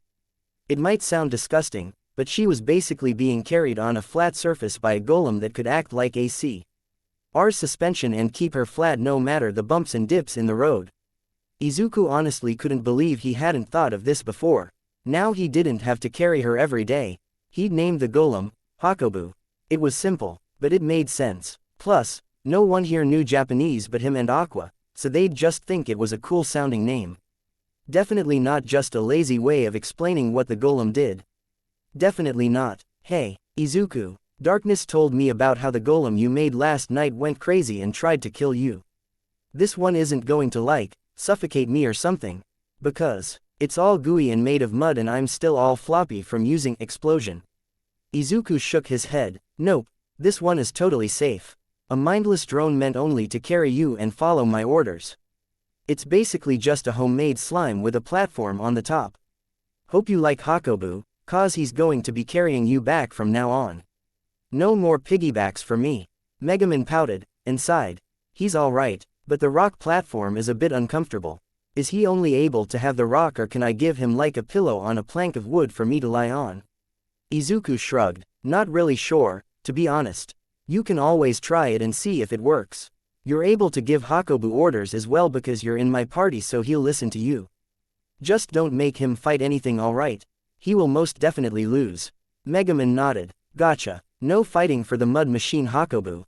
There was silence for a little bit as he and Hakobu moved towards Axel. Megumin was always pretty drowsy after using explosion, so she was happy to take a quick nap as they traveled back to Axel. They reached the front gate, so Izuku made Hakobu stop, then softly shook Megumin awake. Megumin, I'm going to be outside the city walls until we have to leave for the goblin camp. You guys get ready tonight and I'll meet you here at sundown. Megumin rubbed the sleep out of her eye, yawning. What will you be doing all day? You got some artificer Y thing you want to keep secret from us or something? Izuku chuckled. Something like that, actually. It's a surprise that I'll be working on for a bit. Trust me, you'll like it. He gave Hakobu a mental command to find the other girls, and watched for a moment as the golem and the mage moved into town, before turning and heading out towards the forest, pulling his journal out and flipping to a page covered in maths equations. This project would take a lot of work, but by the end of it, it should help cut their costs by a lot, and make his party happy. And to make his friends happy, he'd do almost anything. He collected a few large rocks and put them in a pile, before using Create Golem on the stack. They rose from the ground to form a vaguely humanoid shape, and stood tall above Izuku's head. Nodding to himself, he used Summon Tool to summon a large woodcutting axe, and handed it to the golem. Alright dude, we're going to need a lot of wood for this project. So could you start chopping some trees down for me please? Cheers. Once I've rested for a bit I'll make another golem to help you. The golem, of course, said nothing in return, and instead started moving towards some of the larger trees and started to slam the axe head into the side. This project would save them massive amounts of gold in the future, so it was definitely worth it. As the first tree fell, Izuku smiled to himself. He might have to cut down a bunch of trees, and make many more golems, but damn it, he was the artificer of Axel now. And he was going to build his party the best goddamn house he could. Hope you enjoyed this. Check out my profile for all of my fix and one-shots. And follow me on Twitter for updates about all of that stuff. Loger 49,015,351 and join my Discord. Not many peeps yet, But it's fairly new. It was late afternoon when Izuku returned to the guild hall. He was absolutely wiped, even if he hadn't been doing any of the actual physical work. He had used an absurd amount of mana to create multiple golems, and even more to keep them equipped with tools and running at 100% efficiency while they chopped up trees and cleared the ground. He was fairly happy with the progress he had made with his project. He wouldn't hand size for 5 and maybe more people for some time, but for now, he had a large swath of land cleared of any trees, shrubbery and rocks, ready to be built upon. But that was for another day. For now, they had a quest to go do, some people to help. Yawning, he pushed open the door to the guild hall and headed over to the loud corner of the room. Already instinctively knowing that was where his party was, he waved to them as they saw him approaching. Sitting down in his seat, he yawned, accepting the plate of food Darkness handed him. Thanks, Darkness. Hey guys, how are you all? Darkness smiled at him, her cheeks reddening. We're well, Izuku. I am curious about what you did today, though. You left quite early, and Megaman said that you were doing a secret artificer project. Could it be that you're designing more golems based on that hero from your homeland? She seemed oddly excited about golems in general, which was something Izuku could relate to, but she seemed to be trying her best to at least keep her voice down. Smiling at her, he laughed. Not at the moment, no. Not planning on making any more golems based on All Might until I am confident that they won't go crazy. Even then, I might not. Yun Yun tilted her head to the side, looking confused. I think I missed something. Who's All Might? Izuku's head whipped around to her so fast she was honestly a little worried for his health, but as he opened his mouth to talk, Aqua shoved one of the frog legs into it and spoke instead. All Might is this big hero from Izuku's homeland. Super buff, wears flashy enchanted armor and has his hair shaped in a V. Izuku's kind of obsessed with him. Finishing the mouthful of frog leg he had in his mouth, Izuku continued. And why wouldn't I be? I know it sounds crazy, but where I came from there are villains. I guess the best comparison would be bandits, here, causing havoc almost every day, and All Might is the #1 hero. Who goes out every day to stop villains and help people? He's probably saved more people than I've ever met. Megaman sipped from her cup of water, watching Izuku start to rant about All Might. From her own experience with subjects she was passionate about, she knew that this could go on for a while. She checked the clock on the wall and hummed. Hey, Izuku, sore. Why to interrupt, but shouldn't we start getting ready to head out? I'm gonna bring Hakobu and I need your help getting some walls set up so he can carry stuff for me. Izuku had been a few seconds from showing them his completely accurate All Might face when Megaman spoke, and he blushed as he noticed his entire party, and beyond, staring at him. Dropping his head, he hummed into his frog leg and nodded. I guess we should probably start getting ready to go, yay. Adding some walls to Hakobu shouldn't be too hard, but I'll need to see how much stuff you're bringing. Yun Yun jumped up and bounced on her feet. Alright, let's get packing. Quote, Yun Yun, Megaman, and Darkness started heading upstairs after they finished their food, but Izuku grabbed Aqua's forearm to stop her from following right away. Hold up a minute, Aqua. I have something for you. He placed his bag down on the table and could almost feel the smile Aqua was giving him as he rummaged around in it. I knew it was just a matter of time before you gave an offering to your goddess. What is it? Money. The fanciest wine you could find. Izuku laughed as he pulled out the digital pocket watch of luck from his bag and held it out to her. Nothing like that. I found this. I wanted you to have it. Aqua reached out and yoinked the pocket watch out of his hands. No takebacks. Oh wow, this is beautiful. Wait, is that Eris? You offered up an amulet with Eris face on it to me. Izuku let out an eep and waved his hands. No, I mean, well, kind of. But I didn't make it. It's a magic item that increases luck, and Eris is apparently the goddess of luck. So I think it's meant to be thematic. But it's also not an amulet. Try opening it. She still looked a little grumpy, but Aqua pulled the watch open, and Izuku smiled as she gasped in surprise. It's a clock, and like a digital one. Where did you find this, Izuku? Izuku tried his best to put a confident smirk on his face, but from the way Aqua looked at him it probably came out a weird, shaky grin. I'm not telling. Gotta have some secrets, haha. Narrowing her eyes, Aqua pocketed the watch, and Izuku could almost feel something warm fill the air for A moment as a soft golden glow surrounded her for an instant, before disappearing again. He then let out a yelp as Aqua grabbed him by the arm and started dragging him upstairs so that they could also get to packing.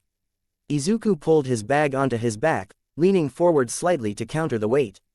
He had been kicked out of the room while the girls got changed and packed their clothes, and was waiting for them to be done in the hallway. Strapping Dawn to his hip, he knocked on the door to their room in the guild hall. Is it okay for me to come in again? I still have to adjust Hakobu for Megumin. There was quiet for a moment, the only noise being some rustling and some laughter before he heard Megumin begin to speak, being interrupted by Aqua. No Yun, put that back. Yep. You're good to come on in now. Slowly, he pushed the door open and raised an eyebrow at the sight. Megumin was currently trying to pull his school jacket off of Yun, who was wearing it. Both of them froze as he saw them, Yun letting out an eep, and covering her face. I'm sorry, I'm just cold. I didn't realize it was yours at first and then I was really comfy. I can take it off if you want. Izuku knew that Yun's outfit was a bit exposed, and could see how she would be cold. He scratched his cheek and laughed awkwardly, banishing the image from his head. I mean, I'm not using it, so I guess it's fine if you want. You can take the trousers if you want, Megumin. Your legs are probably cold as well, right? He laughed inwardly as Megumin released Yun and pulled his pants out from the small pack he had. She looked at him, a confused look on her face. Are you sure that's okay? I don't want you to be embarrassed about us taking your clothes. Izuku waved his hands. Why would he be embarrassed? The kids at his old school used to steal his stuff all the time. Don't worry about it, I've got plenty of spare pants and shirts, and you, well, you don't. I don't think I've seen you wear anything warmer than your skirt thing the entire time I've known you. Megumin nodded, holding the pants out in front of herself. Aqua laughed, and Izuku turned to her. You too, Aqua, I overheard the other day that winter should be coming in a month or two. Would you like me to see if I can make you some better clothes? She shrugged. I mean, I'm pretty good in the cold, it doesn't usually bother me. But warmer clothes are always super comfy, so I won't say no if you want to make some. Izuku nodded, looking at the other girls. I can also look into making you all some more protective clothes if you want. Yun frowned, but the guys in the guild hall said that this kind of shirt would help me make friends. Izuku's eyes narrowed immediately as he thought about what she meant by this kind of shirt. It was pretty clear to him what they had meant. As he pondered what she had said, Aqua smiled at her and spoke. They were being gross and mean. We're all your friends now, so you don't have to leave your chest unprotected now. And hey, you see how well made Izuku's clothes are, imagine how much cooler you'll feel in quality stuff like that. You'll definitely have a better outfit than Megumin here. Izuku frowned at Aqua, who just gave him an innocent smile that he definitely didn't fall for. Pitting rivals against each other like that. Glancing over to the two crimson demons, he saw the twinkle in their eyes. It seems to be working.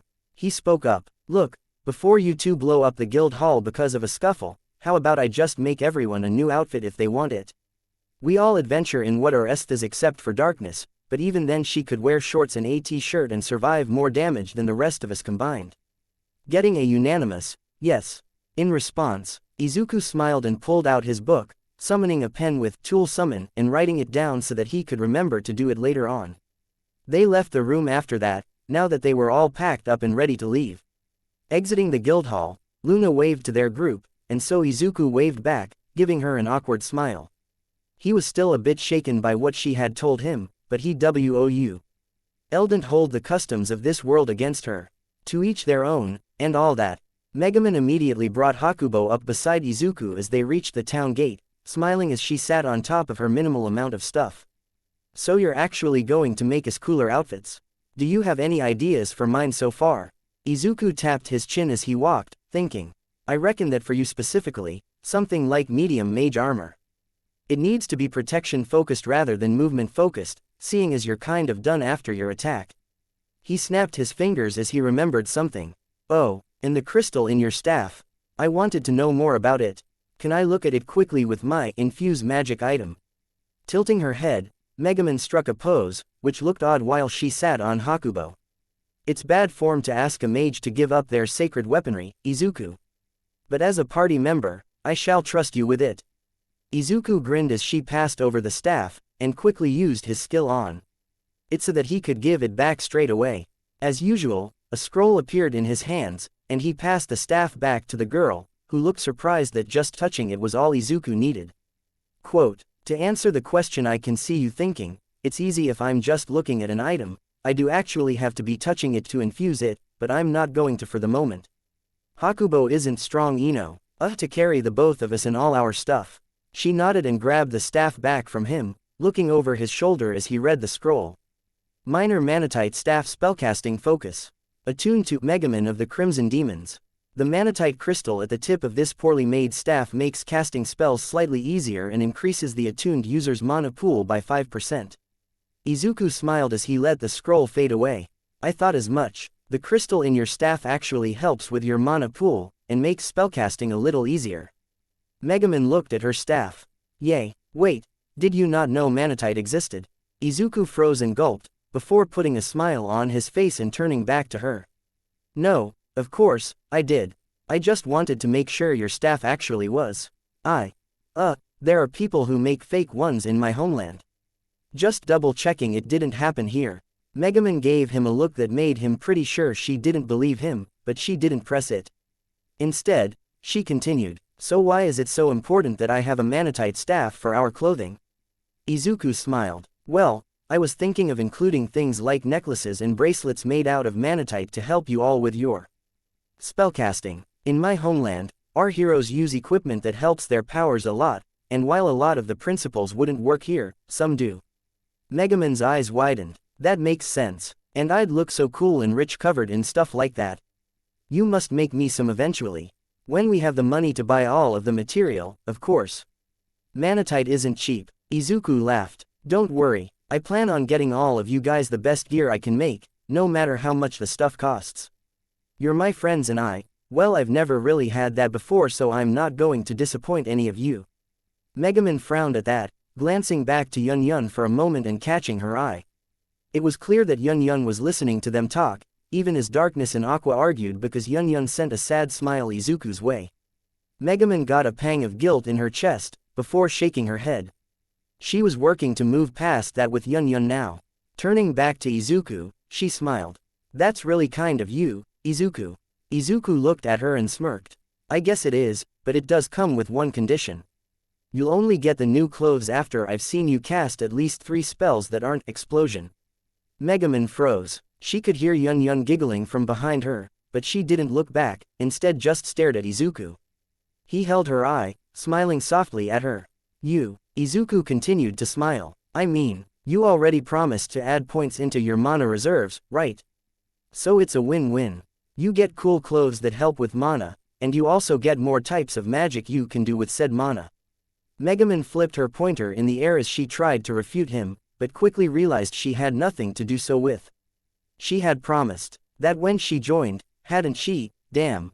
When did you get so crafty? Shrugging, Izuku looked ahead of their group and at the approaching tree line. "I'm not sure, to be honest. Being here, away from my homeland, it's nice. Makes me feel like I can be more confident. You girls being my friends has certainly helped, too." Their conversation continued on for only a short while after that, as Izuku had seemingly gotten lost in his own thoughts. Eventually, Aqua pulled her into an argument she and Darkness were having about All Might golems, and she was distracted from the heartfelt smile on Izuku's face as he looked behind him and at the group. Using Farsight made it fairly easy to spot the goblins way before they could pose any threat.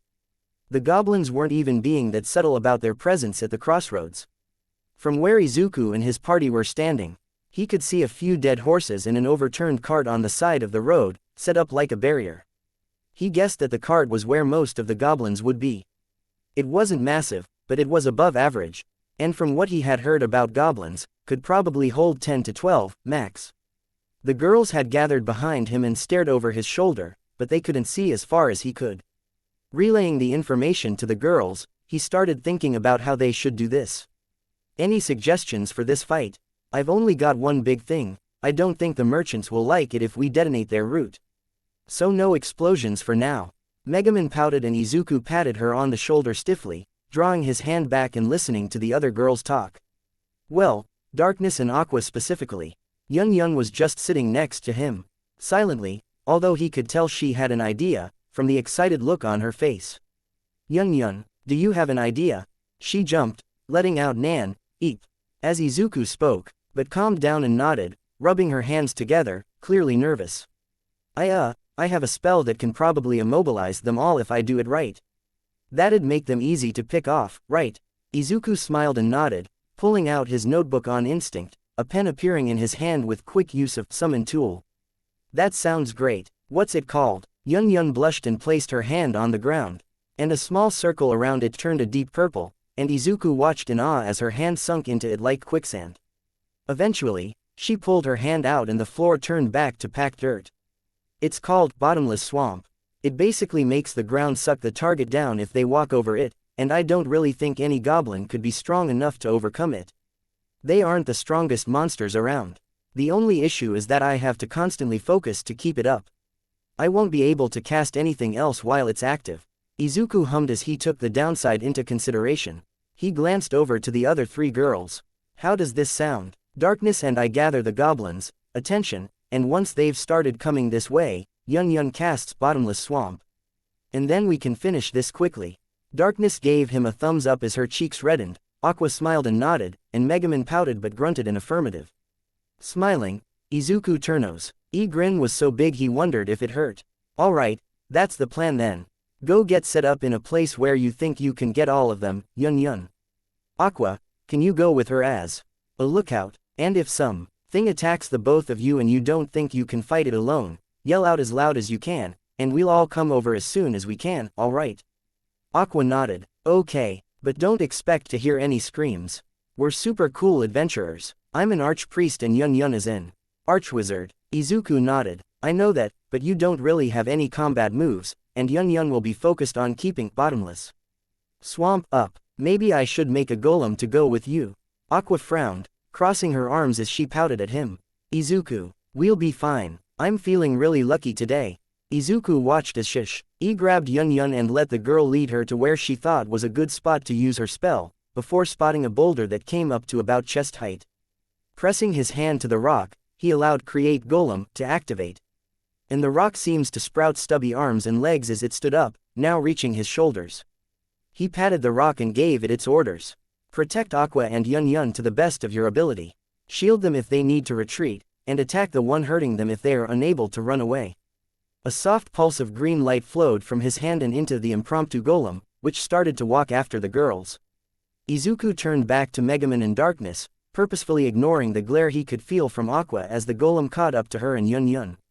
Smiling, he started walking towards the goblin's encampment, waving for the girls to follow him. Golabog stirred as noise flooded his noise catchers. It was the sound of the sharp shiny sticks bouncing off of stone. Golabog smiled. Stupid, tasty humans were about. Golabog sprang to his feet and pulled at the horn on his belt, blowing into it and rousing his fellow goblins. Once all of his goblin brothers and sisters were awake, he put his horn back and pulled out his own sharp shiny stick. Well, his wasn't as big as the stupid, tasty humans, but the size of the weapon didn't matter, just how you used it. And Golabog thought himself very good at using his weapon. There were 3 voices, but Golabog didn't speak the human tongue. He looked over to Velour, who did and yelled at the young goblin, demanding to know what the stupid, tasty humans were saying. Velour listened for a moment before gasping. All of the goblins looked at him for the translation. You green vermin, your mother was a hamster and your father smells of elderberries. Quote. Golabog and the other goblins roared at the insult, even if their small minds didn't really understand what the second part meant. But they knew what vermin were. They were not fluffy scuttlers. They were goblins. Sense left Golabog as he and his fellow goblins roared as one, and he kicked down the door to their temporary home in the big wheelhouse they had stolen. He saw the 3 humans yelling at them, one standing on what looked like a slime, and charged, his brothers and sisters following him out and onto the road. The 3 humans turned and ran. Cowards. They insult the mighty goblins and then run. Golabog was laughing in glee as he watched the weaklings run away. Then his foot sank into the ground. Then his entire leg. Then everything up to his neck. Gob damn it. Aqua hummed as he sat on top of the golem Izuku had made and watched Yun Yun work. It was a pretty cool spell, she had to give the girl that. Felt kind of icky to be near, and the Smell by itself was making Aqua pinch her nose, but the way it just yoinked the goblins into the floor was interesting. She watched as Yun Yun hummed to herself, and the field of purple seemed to almost become a grid, with the dirt walkways in between where the goblins were. Now that was impressive. Aqua whistled in appreciation for the finesse Yun Yun had with her magic and hopped off of the golem. She saw Izuku, Darkness, and Megaman walking quickly through the goblins and making quick work of them. Darkness Izuku's back in joy as she stabbed and killed a goblin. She was about to head over and she heard what sounded like an alarm go off in her head. Lady Aqua, can you hear me? It's Luna from the guild. Aqua stumbled as Luna's voice hit her metaphorical ears. Luna, how? What's going on? Oh, thank God. Lady Aqua, one of our town heroes has been hit by a powerful death curse. Please, we need your cleansing magic.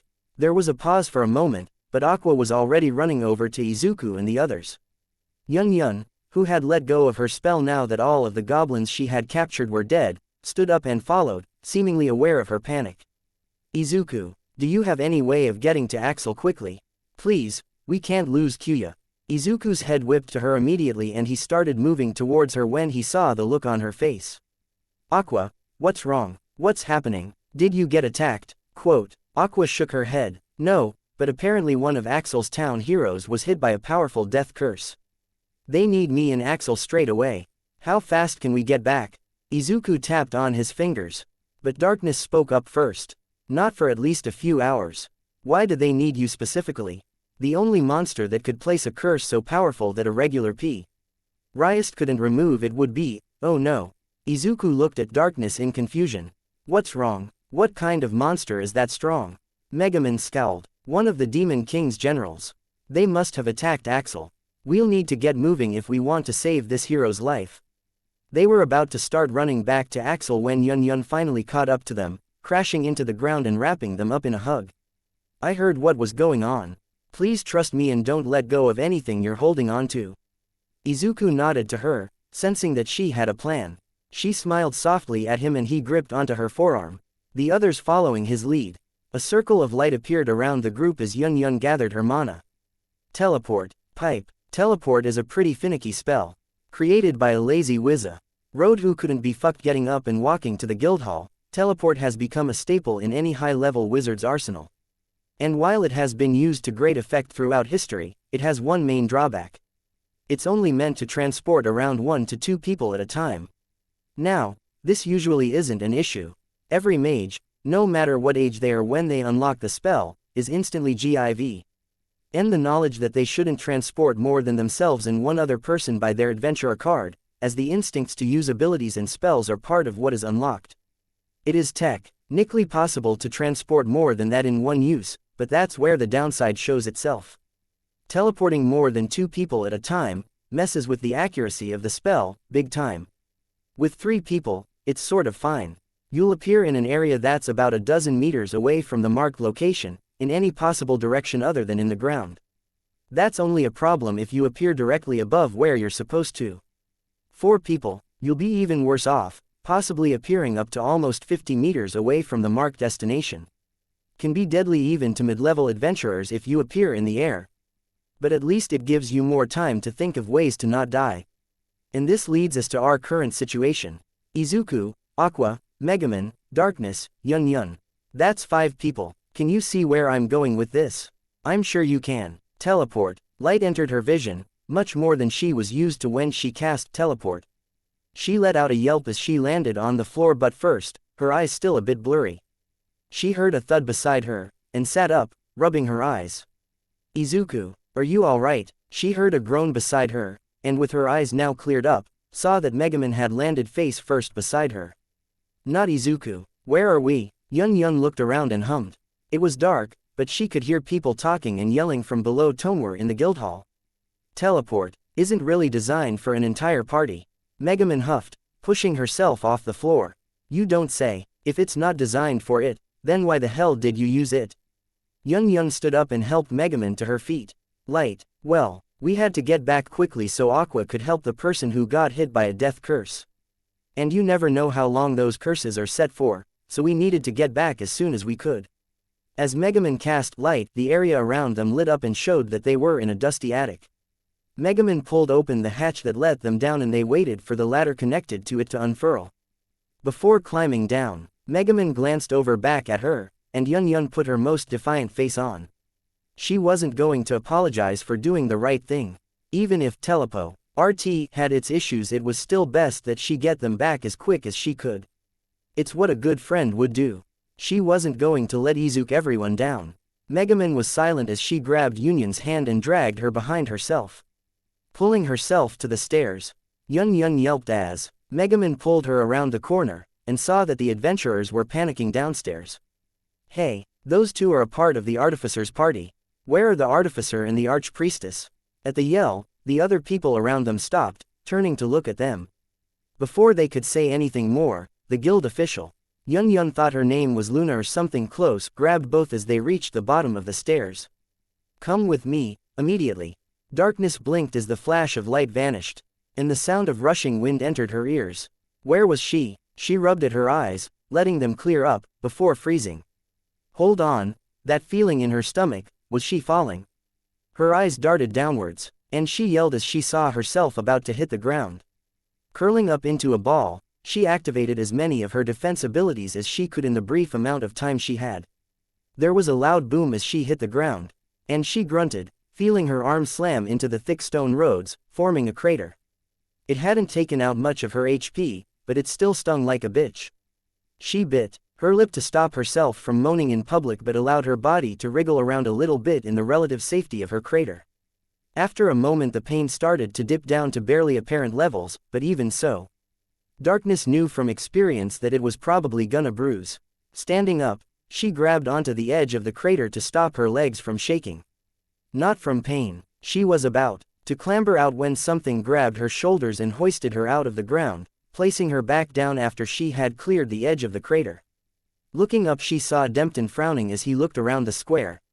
Miss Darkness, right, I'm guessing that Miss Luna got the message to Lady Aqua, then. Do you happen to know where Mr. Midoriya and Lady Aqua appeared? Darkness shook her head, frowning as well. Why hadn't they all appeared together? Why had she appeared so far up in the sky? Had something gone wrong with Union's teleport spell? No, I am unaware. My apologies. Dempton shook his head. No worries. Magic is so damn complicated. Glad my job barely includes any. Well, other than some healing hymns. You know what I mean. Darkness nodded. I understand completely. My father wanted me to be a mage when I was little, but I was steadfast in becoming a crusader. They're much simpler in nature, but can be just as helpful. Dempton hummed, patting the top of his sword. True that. All right, let's get you back to the guild. Miss Luna sent some of us out to find you after the two crimson demons appeared in the attic of the guild hall. Darkness shook out her shoulder, feeling the last of the pain ebb away as her high endurance skills took care of her, and started following Dempton back to the guild hall. Yes, let us go. But as we walk, can you tell me about who it is that needs Aqua's help? Dempton nodded, turning his head to make sure she was keeping up with his jogging. Of course, his name is Kyuya Mitsurugi, and he's Axel's most powerful hero. Wiz looked around her shop from behind the counter as something started to buzz. What was that noise? She didn't remember activating any of her items, and no one had been in the store for at least an hour. Her smile dipped a bit as she thought that, but her lack of customers just made the buzzing even weirder. She followed the buzzing to the higher rarity magic items shelf, the ones that were the best of her stocked items. At the very least, they were more powerful. But powerful didn't always equal useful, unfortunately. Rifling through the shelves, she eventually found what was buzzing, a large black crystal orb. As she picked up it, she looked at the tag to see what kind of item it was. Groundfall detector. What? She was questioning to herself what a groundfall detector even was. Let alone why she had one when there was a loud pop from behind her. Spinning around, she was able to catch sight of someone appearing in the air near the roof of her store.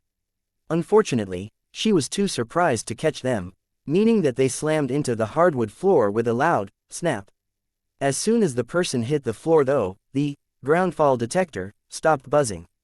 Guess she had figured out what it did. Wiz winced as the man hit the floor, hearing something break that like was always uncomfortable. She rushed over and knelt down next to the man, checking them over. Are you alright? Do you need a healing potion? The figure on the floor rolled over onto their back, clutching one of their elbows, their hand covered in a small amount of blood. They looked up at Wiz from the floor and nodded, hissing out their reply, "That'd be great, thank you." Wiz nodded and hurried behind her counter, grabbing one of her healing vials from a drawer. Rushing back over to the man on the ground, she held out a vial filled with orange liquid. "I'm sorry, but all of my spells are combat focused, I don't have any healing ones." The man on the ground waved her off and used their good arm to push himself off the ground and into a sitting position, leaning against her counter. He grabbed the vial off of her, but before he could drink it, she grabbed his good wrist. "Fair warning, it will heal you. But there's a good chance you'll have some weird side effect. The guy who made that loved being a douchebag. Nothing life-threatening, and nothing permanent, but it'll be weird." She looked down at his arm, just to double-check that he actually needed to risk drinking it, and blanched when she saw the reason that his arm was bleeding. His elbow was currently in the wrong direction. That seemed like as valid a reason as any to drink it. Taking her hand off his wrist, Wiz watched the man hesitate for a moment before popping the cork of the vial and downing it in one go. A small yellow flash of light overtook him a second later, and his arm snapped back into place. Wiz nodded as the man coughed, patting him on the back as he inevitably felt the side effect, whatever it was. Shish. He was about to stand up when something shot out of his head, slamming into her face. Stumbling backwards, she watched him stand up and shake himself out, the floppy rabbit ears on top of his head wiggling as he did. "Well, guess they found the side effect." The man finished coughing from the taste of the vial and looked at her. "Hey, thanks for that. I've been hurt worse before, but party's healer Essence seem to be with me right now to fix it. I can pay you back for the potion if you know what is it."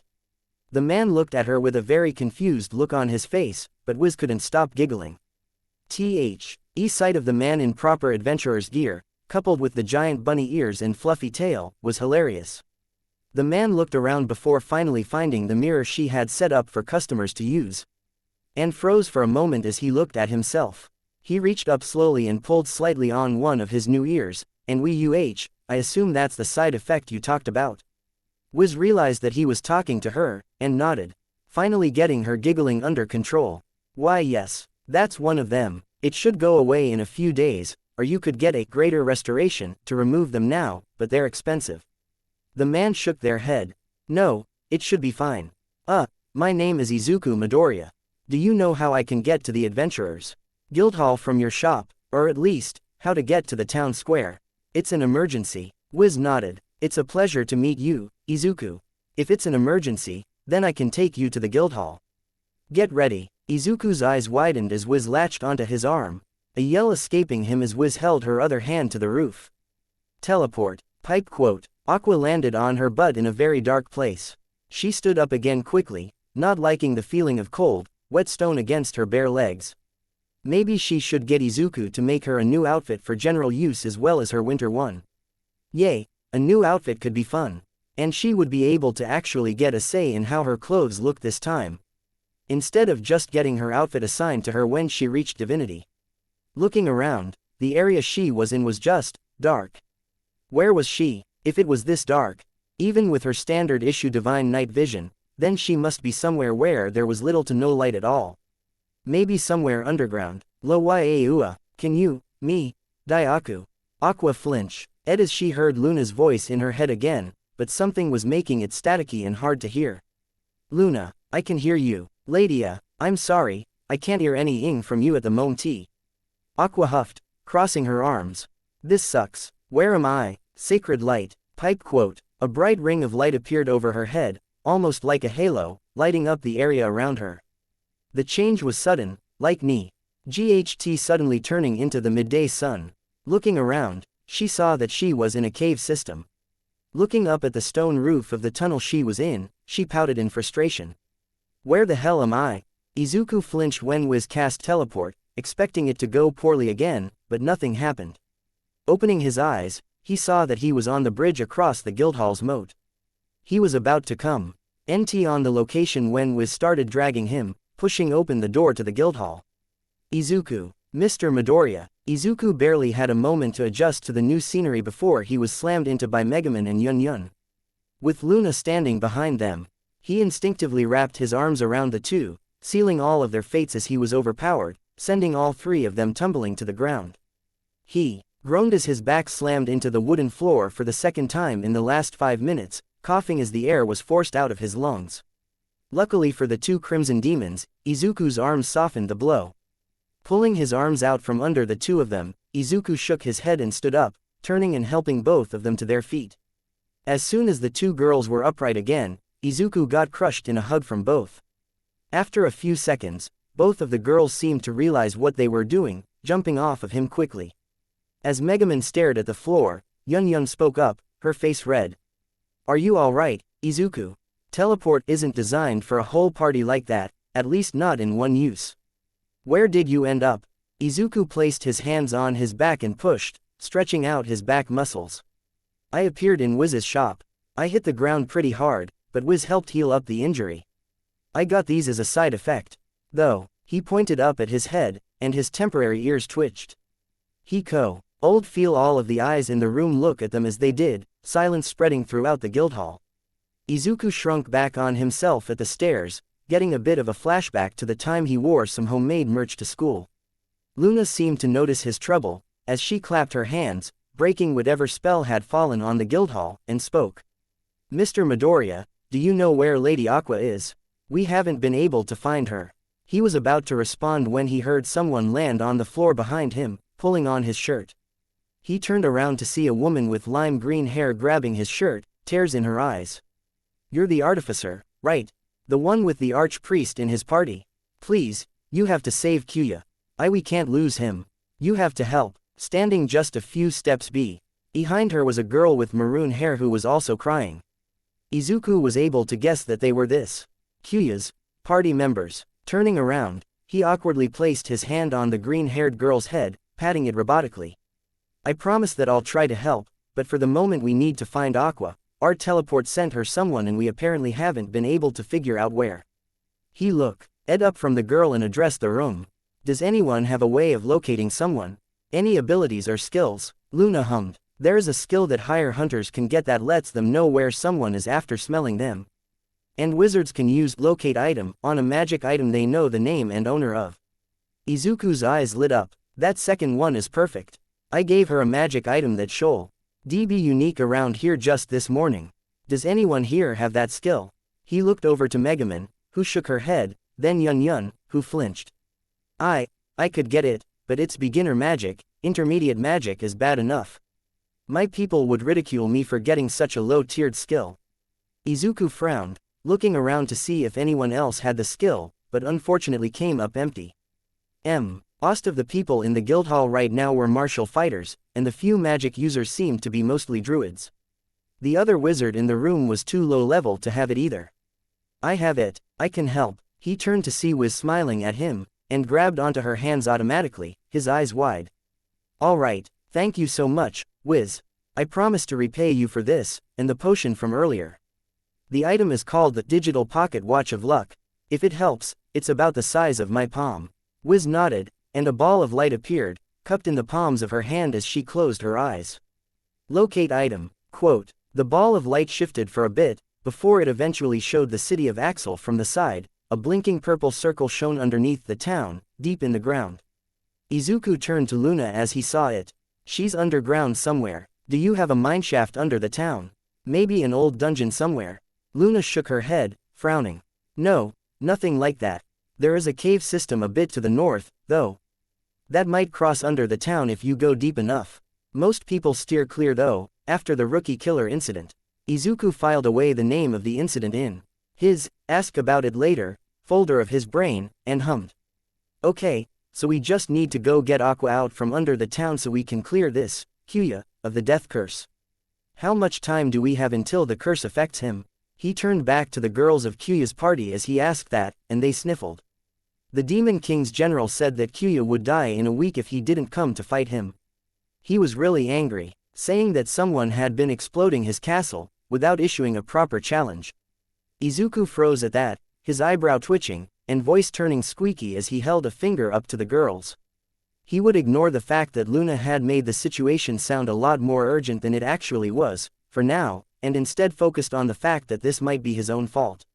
"I see. I assume that if Aqua is able to cleanse Kyuya's death curse, he'll either be notified and come to attack, or if he isn't notified, he'll come back in a week's time then. Taking a deep breath, Izuku closed his eyes as plans started forming in his head. He looked around at who was willing to help, mentally marking down his own party members as well as Kyuya's. Alright, I think I might have an idea how to get through this. But I'll need some help. Aqua pouted to herself of the caves she found herself in, her hand up against the wall. Hello, is anyone here? I need to go help somebody not die. She heard her voice echo and pouted further. Stupid teleport sending her to a stupid cave alone. Why couldn't it have been darkness? She'd probably be getting off on the fact that there was no one to help her. Honestly, she was astounded that Izuku hadn't figured the girl out. What kind of guy can't recognize when a girl is blatantly aroused near them?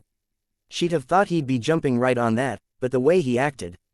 It was like he didn't realize what was going on. She turned the corner of the cave, huffing to herself as her sacred light showed off another stretch of empty caverns. She stepped forward into the open area and shrieked as her foot sunk down into a pool of water, drenching her shoe and sock. She fell forward and threw her arms out, crying as the stone floor scraped her arms. I hate this stupid cave.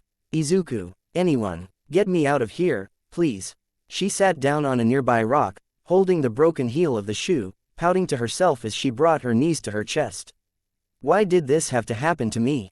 Why am I the unlucky one? As the words left her mouth, her sacred light hovered over her head, and she would swear to every god she was friends with that it made a ding noise. The pocket watch. Fishing the pocket watch out of her dress, she held it up in front of her. She had never actually attuned it to herself, so the benefit was still going to Izuku. She had been hesitant to even accept the watch, seeing as it was imprinted with the face of her rival, but maybe a little more luck wouldn't be too bad in this situation. Izuku attunement didn't give any resistance as she cleared it off of the item, and Aqua couldn't help but smile softly at the fact that Izuku's mana was just as helpful and easygoing as he was. She put some of her own mana into the watch while pulling out her adventurer card, smiling as a small purple blip appeared on the hip of the drawing of her body. She swiped the card to see her equipment page and saw her robes, staff, and the newly attuned cloak. She frowned at the fact that the clothes she was wearing were apparently considered low quality by whatever system ran the adventurer cards and resolved hers. LF to get a new outfit from Izuku as soon as possible. I am the goddess of water. I can't be content with anything but the best gear possible. She placed the pocket watch back into her dress. She looked around the area she was in, not feeling any luckier. But then again, how would she know, right? BZZT. Almost the instant she finished the thought, her sacred light started to buzz, shooting forward. Aqua yelped and started to chase the light, not wanting to be left alone in the dark. As she followed it, a thumping noise seemed to get louder and louder. She turned a corner, following the sacred light, and froze at what she saw. She had reached a cavern about the size of the guildhall's main room, and sitting in the middle was a crystal taller than she was, glowing with various colors. She took a step forward and touched the crystal, and it instantly cleared up, showing off a black void, with two chairs facing each other. And sitting on one of them was her junior, Aris. Pulling her hand back, Aqua looked the crystal up and down. What the hell is a divine communicator doing here? Alright, first off, what is a rookie killer, and what incident are you talking about? Izuku noticed Luna flinch and frown to himself. He'd already kind of guessed that it would be a really awkward topic to bring up, but he needed to know what kind of danger Aqua might be in, and what they would be facing while going to get her. Luna wrung her hands together, glancing at the other adventurers, who didn't look all that eager to start talking. After a few seconds of looking around, she sighed, sounding tired. A rookie killer is the slang term for what the Beslergen bestiary calls a beginner's bane. It's essentially an incredibly large cat, and it hunts low-level humanoids. Low to mid-level humanoids, you mean? Izuku whirled around to see Dempton and Darkness entering the guild hall and smiled, seeing that Darkness was seemingly alright. A little red in the face, maybe, but fine. It had been Dempton that interrupted Luna, but Darkness continued. Yes, rookie killers, especially the more successful ones, have been known to attack targets of up to level 50. Although the more people of that level in a group, the less likely they are to be attacked. Their purrs and roars also have the ability to subtly control lesser monsters and even lull humanoids into calm, complacent moods, making them easier prey. Izuku was embarrassed to admit that darkness seemed to know more about this than he would have expected. Wow, I can see why they're so dangerous. Is the one in the cave system a powerful one? Luna shook her head quickly. No, it's not particularly powerful, compared to some others we've had to deal with before. But, rookie killers are intelligent, and this one is incredibly so. Although no one can really figure out why. The incident I mentioned earlier is related to that, actually. Izuku motioned for her to go on. She glanced around again, seemingly checking that no one else wanted to take over, and her shoulders dropped a little when she spoke, one hand rubbing her arm. A nobleman's son came to our town a few months ago to practice. And the rookie killer orchestrated an ambush, with a pack of goblins as bait. The noble's son didn't make it, unfortunately. A frown appeared on many of the surrounding adventurers' faces, and he saw Dempton offer a prayer for the victim to his left. After that, the guild still received some major backlash from the noble and his friends, and it's one of the reasons why the quest for it is so highly compensated. The father is quite eager to see its corpse turned into, and I quote, a rug fit for the king himself. Izuku hummed to himself. From what he had heard about the creature so far, his plan would probably still work. But he'd have to work around the creature's mood manipulation somehow.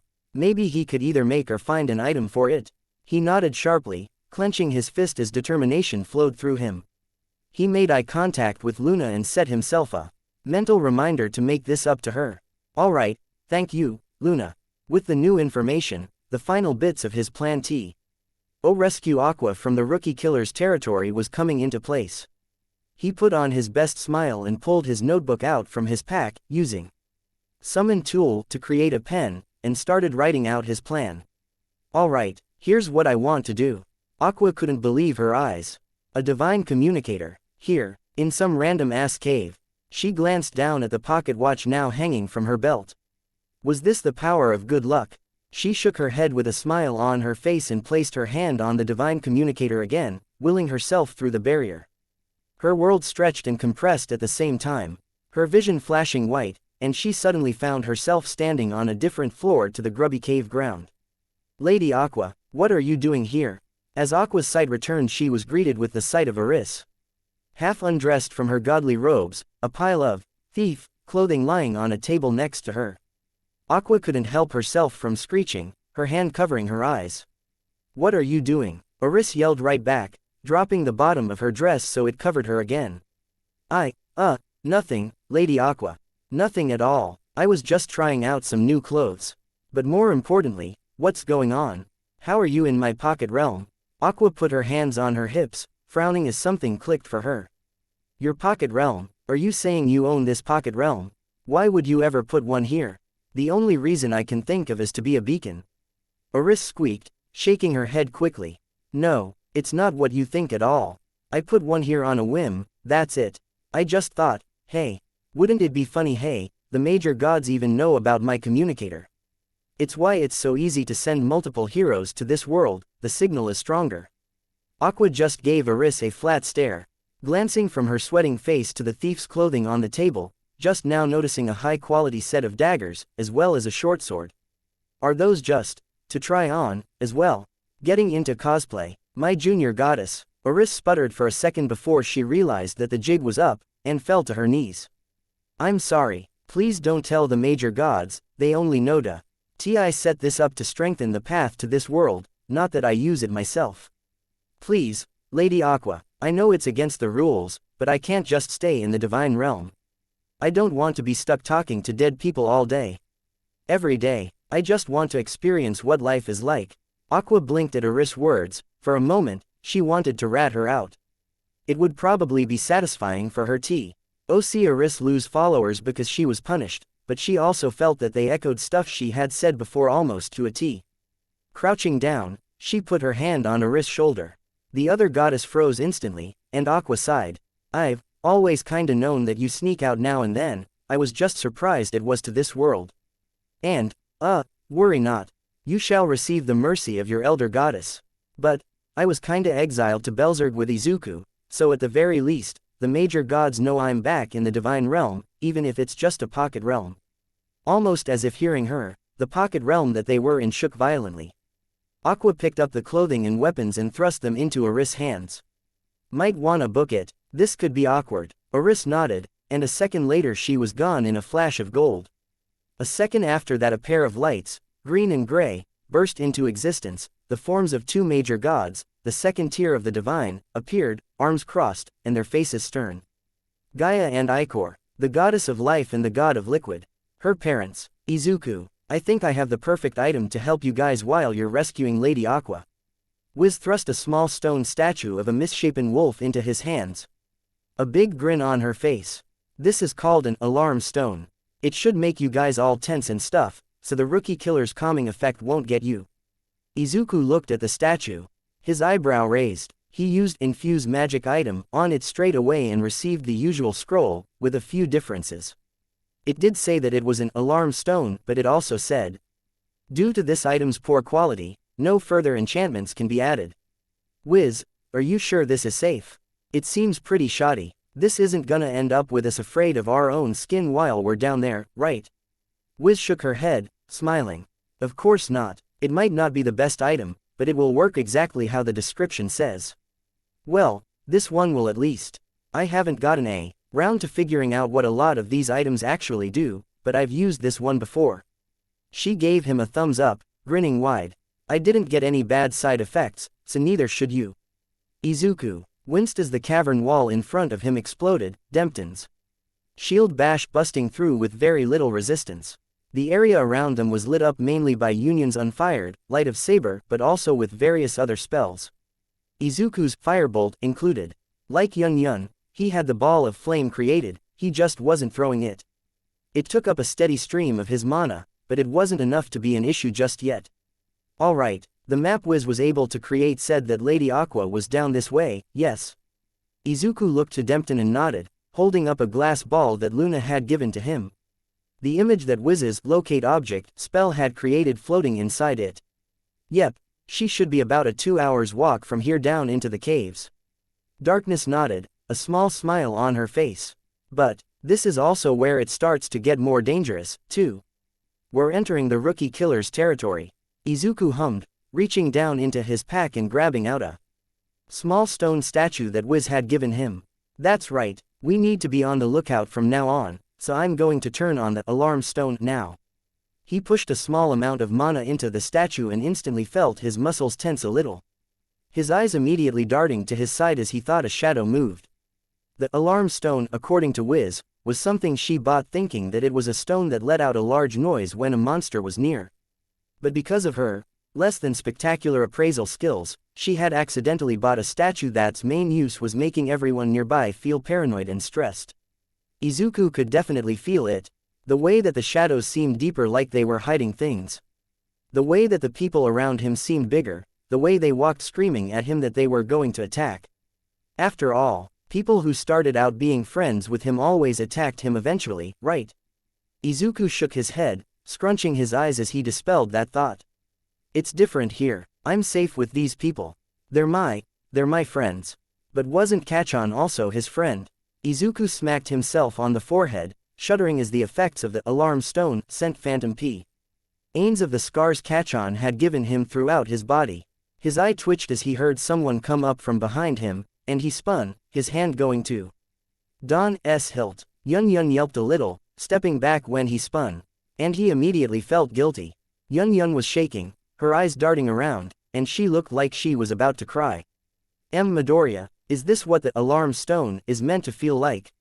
Izuku quickly glanced around to make sure that he wasn't being distracted so he could be ganged up on, but nodded, before shaking his head at how stupid these intrusive thoughts were.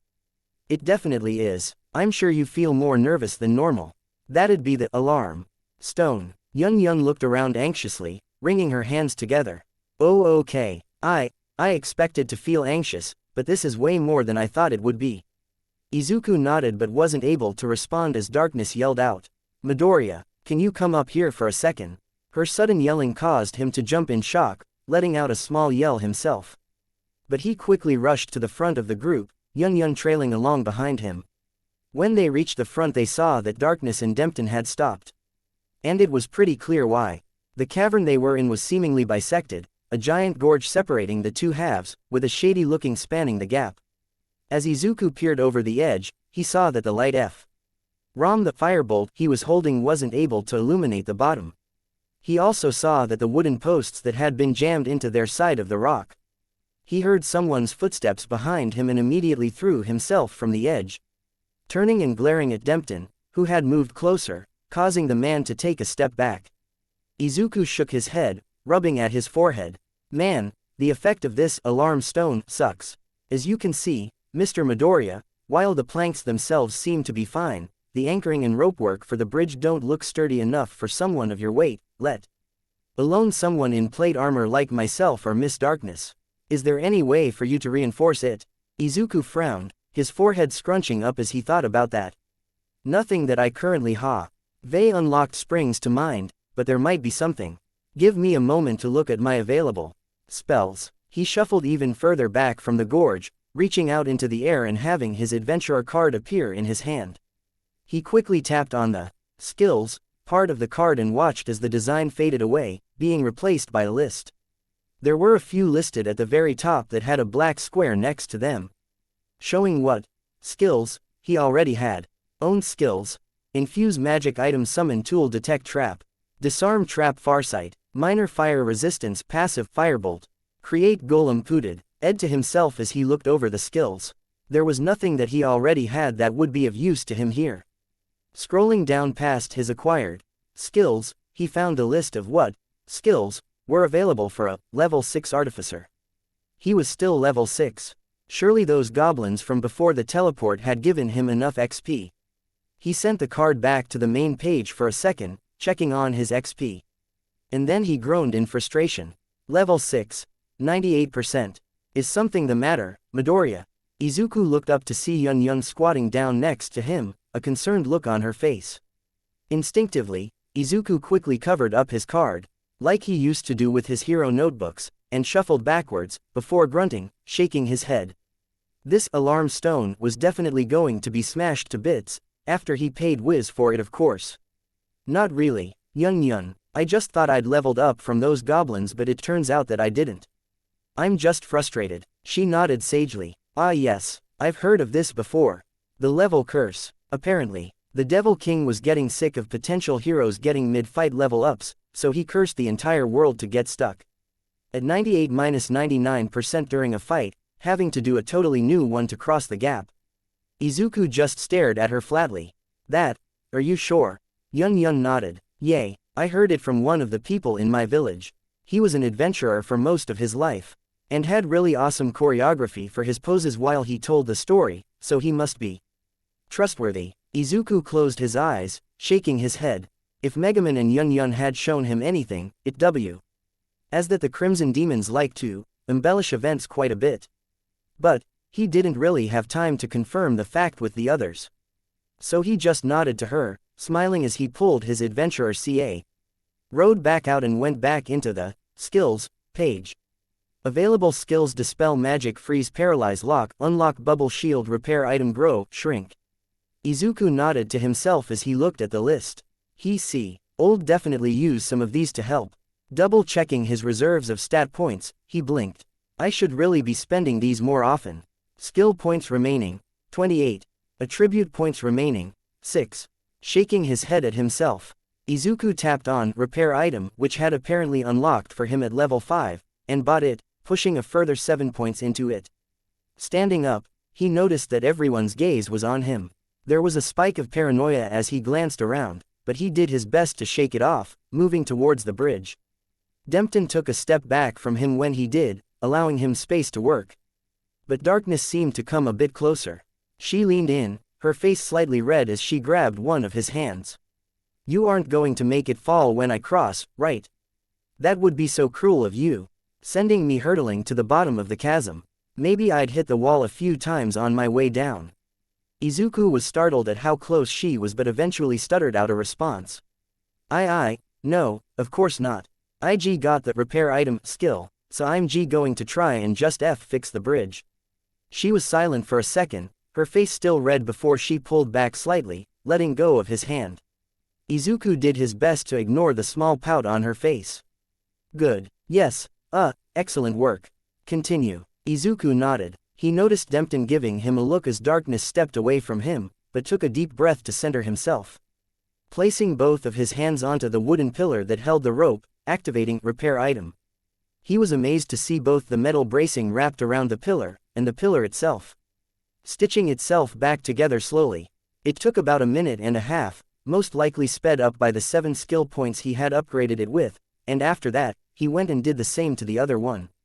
The second pillar wasn't actually as worn down, so it was done quicker, allowing him to move on to repairing the upper and lower ropes. They stitched themselves back together slightly slower than the pillars. But that was probably because the majority of it was further away from his hands than the pillars were. The ropes had only just finished putting themselves back together when Izuku realized a potential flaw in this plan. I just realized something, guys. If the pillars on this side are in this bad condition, the ones on the other side probably are too. Yun, who had moved a bit closer to the group around the bridge while he had been repairing it, let out a small whine.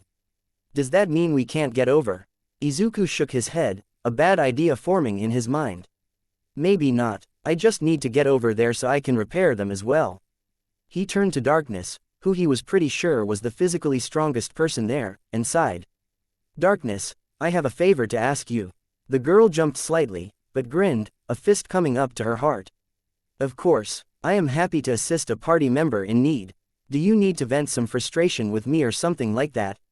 Izuku blushed, glancing around at the others around them, all of which seemed to be intently looking away from the two of them.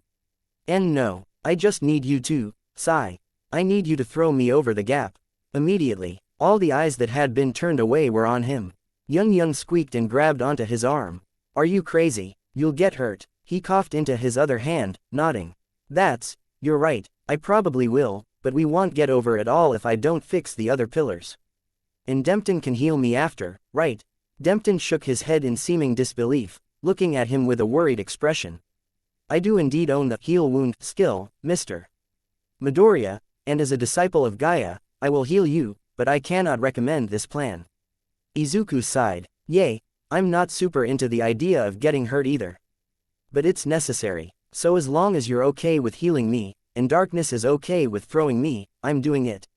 He glanced at Darkness and found her with her arms out ready to grab him. Her face bright red. Come, Midoriya, allow me to hold you securely so that my aim is true. A small feeling of regret entered his chest as he stepped towards her, and she grabbed him, pulling him to her chest for a moment before moving her hands to hold him like a javelin. His own face was red with embarrassment, and he was very impressed that she could hold him above her head like this with only one hand. He felt her arm tense beneath him and gulped. All right, you can throw me whenever you're. A few minutes later, both the bridge, and Izuku's newly dislocated shoulder, were fixed. And everyone was across. Darkness seemed incredibly happy with herself, even under the layer of paranoia that Alarm Stone gave her. Yun just seemed happy he was okay, and Dempton was less than excited about his little stunt. He was focused, though, and Izuku was impressed by how professional he was about it. They kept moving through the caverns, and it was about 20 meters. Minutes after the bridge when Izuku felt the mana in his hand start to fuzz a little. It was a weird feeling as if his unfired firebolt was being dragged forward somehow. Following his gut, he moved in the direction the firebolt was being dragged in, and about a minute later, his face lit up as he spotted Aqua, standing next to something, with her hand touching the glassy exterior. Everyone, I found her. He ran over to her, his eyes drawn to the thing she was touching, with its glassy, shiny surface that glowed a different color every time he blinked. He reached out to grab her shoulder. Izuku, wait, he heard Yun, but it was too late. His hand touched Aqua's shoulder, and he felt his mind get yanked out of himself in a flash of rainbow light. He hit the ground a second later, feeling nauseous. Blinking his eyes open slowly, he came face to face with the floor of wherever he was, which seemed familiar. Wait, was he back here? And I see we have a visitor. Oh, excellent, it's you. Izuku froze at the unfamiliar voice, the feeling of sheer power coming from the speaker immobilizing him. Whoever she was, she seemed, and she knew him. Was he about to die again? He forced his head up with all his strength and gasped at the three figures in front of him. One of them was Aqua, looking both happy to see him and slightly terrified, and two others that he didn't recognize but recognized. These were gods. With a capital G, a god and a goddess stood behind Aqua, looking down on him. Finally, after what seemed an eternity to Izuku, the god spoke. You, who dared interrupt the judgment of a trusted angel. You, who brought my daughter into a lesser realm to teach her to respect mortals. You dare enter our holy domain without permission. Izuku forced himself to move if only to get into a dageza. Touching his forehead to the floor of the divine realm. He was worried he was about to be erased by the angry god when laughter erupted around them. Now, Ichor, you're scaring the human. Need I remind you that our little Aqua would have been erased without the boy's interruption? How about you pull your aura back a bit, and we can have him explain the whole situation to us. He glanced at the goddess, who was floating next to who he now knew was Ichor, and felt tiny underneath her gaze. She grinned at him, and he noticed Aqua flinch slightly as an aura of power hit them all. Now, explain to me everything that's happened. I wish to know why. My daughter is living among mortals. It took almost everything he had within him just to keep breathing. He had no real idea who he was talking to. At least not on a conscious level, but every cell in his body and every part of his soul was screaming at him that he was walking on a tightrope right now, his very existence on the line. Just from what they had said to him, he could guess a few things. 1. It was probably a really bad thing that he had touched Aqua's shoulder and joined her, wherever they currently were. Without these two's permission. 2. It was probably just as bad that Aqua was back in this type of space at all. He couldn't imagine that most people who were exiled from places were allowed to pop in for a visit for no reason. But with how the giant crystal had drawn him, and his magic, towards itself, maybe Aqua hadn't had a choice. He swallowed thickly, pushing down the soul-shaking fear he was feeling. And raised his head from his bow, shaking as he pushed himself to his feet. The gods in front of him were still blinding, even with their auras not pressing on him, but that wasn't his focus right now. He choked slightly as he tried to speak, his throat just refusing to for a moment, so he took a deep breath, reaching out for Aqua, his hand landing on her shoulder. Aqua, are you alright? He had been forced to shout it, the pressure on him not letting him get any words out at all if he didn't, so even he flinched when his voice came out louder than expected. It echoed slightly, but other than that, all was silent. The silence was especially disconcerting from the two gods, who were staring at him like he was mad, but he forced himself to ignore them, focusing as much as he could on Aqua, who was really sweaty, and probably really scared. Hey, are you okay, Aqua? It was, for some reason, easier to say it a second time, which he was glad for, not having to yell at her. Aqua nodded with a shaky smile on her face before she, in a move that gave Izuku a bit of déjà vu to the first time he was in the god's realm, darted behind him, her hands on his shoulders as she peeked at her parents. The first time it had happened, it had caused him to freeze up for a moment, his mind shutting down. But as he forced himself to look up at the two gods in front of them, whose eyes had never left him and Aqua, he found that it was actually kinda nice. It was only when he made eye contact with the gods that his comfort was shattered. He didn't even think they did it consciously, but just looking them in the eye felt like his soul had been on the receiving end of a smash from All Might. At the thought of him, flashes of memory shot through Izuku, of all videos and clips he had seen on the man, but one floated to the top of his mind. When you're scared or hurt, sometimes a smile is all you need to push through. He felt something settle within himself a little at that, and with a mental push of monumental effort, he bared his teeth into a smile, standing up as straight as he could with the pressure the god's mere presence was putting on him. You, the female god in front of him spoke, and he felt himself almost shatter again, but he held up, the hands on his shoulders almost feeling like they were helping to hold him together. You stand in front of two major gods of the pantheon of reality. Gaia, goddess of life and mother of all things, and Ichor, god of liquid, lord of the shapeless, and you choose to ignore us in favor of checking on our wayward daughter.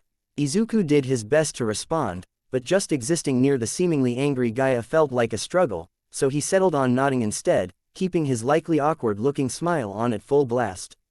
Gaia and Ichor glanced at each other at that, and then there was a flash of light. Izuku winced at the brightness, worried that the shock would throw off the focus needed to stop himself from falling to his knees again, but he found that with the flash of light, the pressure also dissipated. When his eyes became clear again, he found himself sitting at a wooden table, Aqua in a chair to his right. A steaming cup of something on the table, and sitting across from him was Gaia and Ichor, now suddenly much smaller. They were still giants, easily over 10 feet tall, both of them. But there were no longer the unimaginably tall figures they were when he entered the two gods' domain. He was far too shocked to speak at all, actually, but he did sputter a bit at the smile on Gaia's face. Now that is a lovely quality for my dear daughter's friends to have. How loyal, how wonderful. Whatever thoughts had even started to form inside his head about the situation he w. As in were dashed to the bricks as Gaia spoke again. Huh, Ichor sighed at that, shaking his head as he made some sort of hand movement, and he saw a small flash of light escape Aqua, who let out a deep breath as she slumped over onto the table, groaning. While Izuku hadn't even noticed that she hadn't said anything so far, the stress of meeting gods distracting him at the moment, it seemed like Ichor had done something to make sure that Aqua didn't talk to him, plus what Gaia had said. Was this a test? He hadn't even really meant to say it out loud, but the big grin that appeared on Gaia's face and the small nod that Ichor sent him confirmed it. Izuku was stunned for a moment, his mind blank. That sheer terror, that soul-shakingly powerful feeling that was about to get erased from existence if he messed up. It was all for a test. Mr. Midoriya. Darkness frowned as Dempton yelled out to Midoriya with no effect, as she scanned the cavern they were standing in. Yun had set up some kind of magical lights in a circle around them, meaning she could at least see, but it was still stressful. The alarm stone, the slightly buzzing statue of a wolf on Izuku's belt, was the main stressor. However, she knew she wasn't the mentally smartest, or the one with the most willpower, but she hadn't expected the damn thing to make her this twitchy. Every sound in the cavern struck her like a whip, in a way that for once didn't excite her. Her every sense was heightened to the point that it felt weird, and the worst part of the whole experience was the suspicion she felt towards everyone. It was odd, maybe it was because of her more open nature, but she could almost feel how it wasn't really her feelings. They felt implanted, which they were, but it was in such a way that felt really grating on her mind. She glanced at Yun, who was sitting with her back up against a wall nearby, her eyes darting around the cave. She couldn't imagine how it must be affecting someone as shy and already jumpy as her, but Darkness was glad that she wasn't the very least. The cave that they were standing in might have been a giant one, but that just meant more rock to come and crush them if she caused a cave-in. She felt herself tingle a little at the idea of all those rocks coming and slamming into her, the force of gravity pushing her to the floor. As they tried to squish her, but there was another part of her, a small one she had kinda stopped listening to for a while, that reminded her that everyone else in the cave would die if that happened. Shaking her head, she pinched her own thigh through one of the gaps in her armor, her physical strength allowing her to at least feel the pinch through her monster endurance stats. It wasn't the sharp pain, or prolonged touch cough, that she would have preferred, but it allowed her to regain a bit of focus at the very least.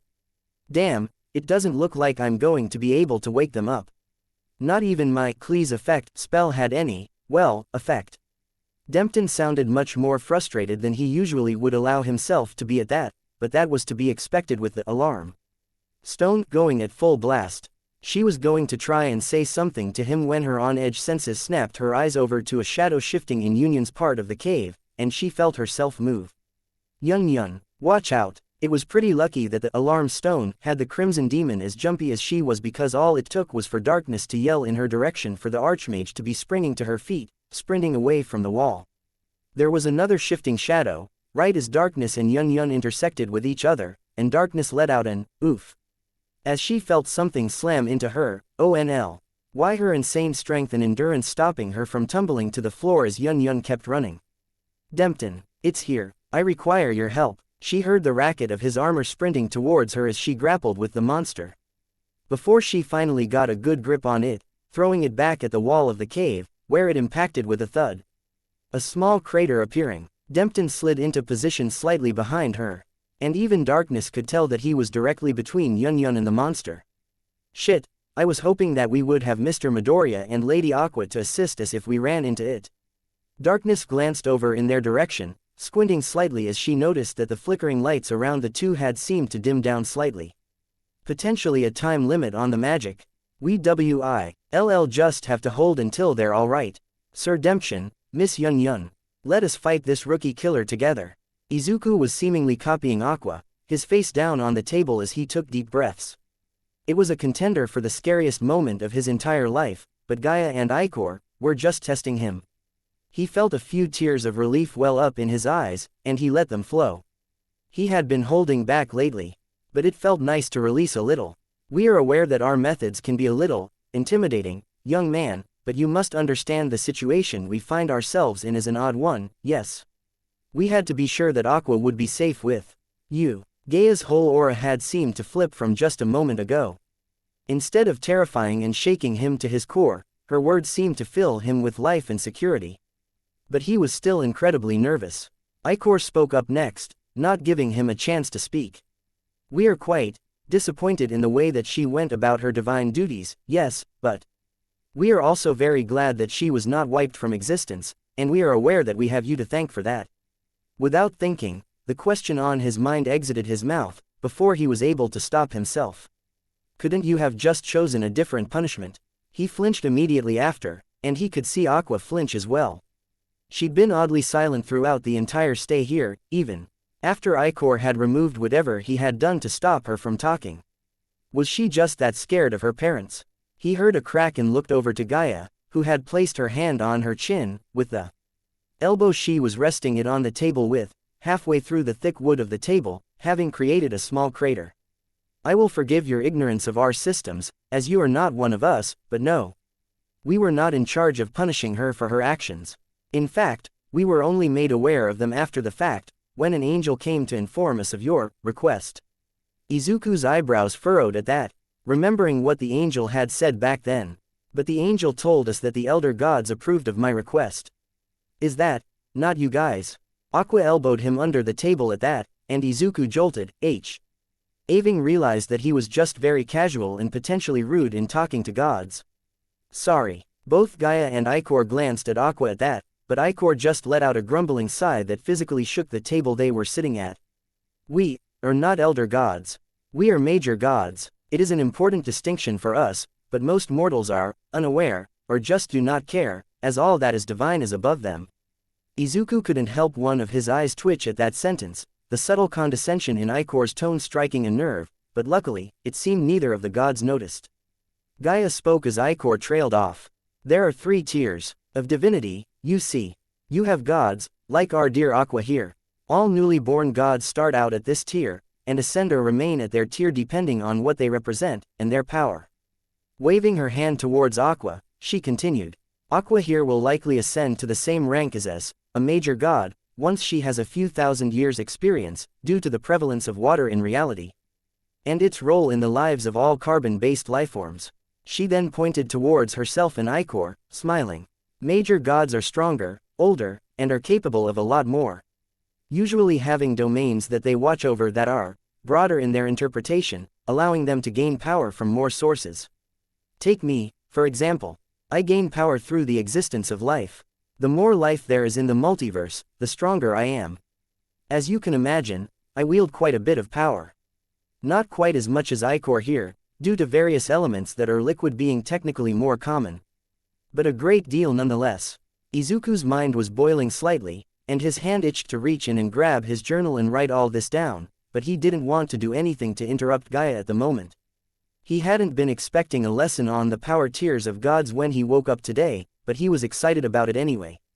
Gaia seemed to notice his enthusiasm, as she smiled at him. And then there are those even above us. The elder gods. They are nebulous at best, confusing at worst, and often more trouble than.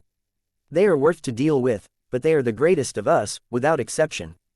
The one that created and maintains the tiers of divinity is Ordo, elder god of order. He doesn't have to do it, but it seems to be one of his favorite projects. He is also the one who called for Aqua's punishment and accepted your request. By the time we were fully aware of the situation, he had already gotten the angel to send you down to the mortal plane. Izuku just nodded at her words. I think I understand. Wow.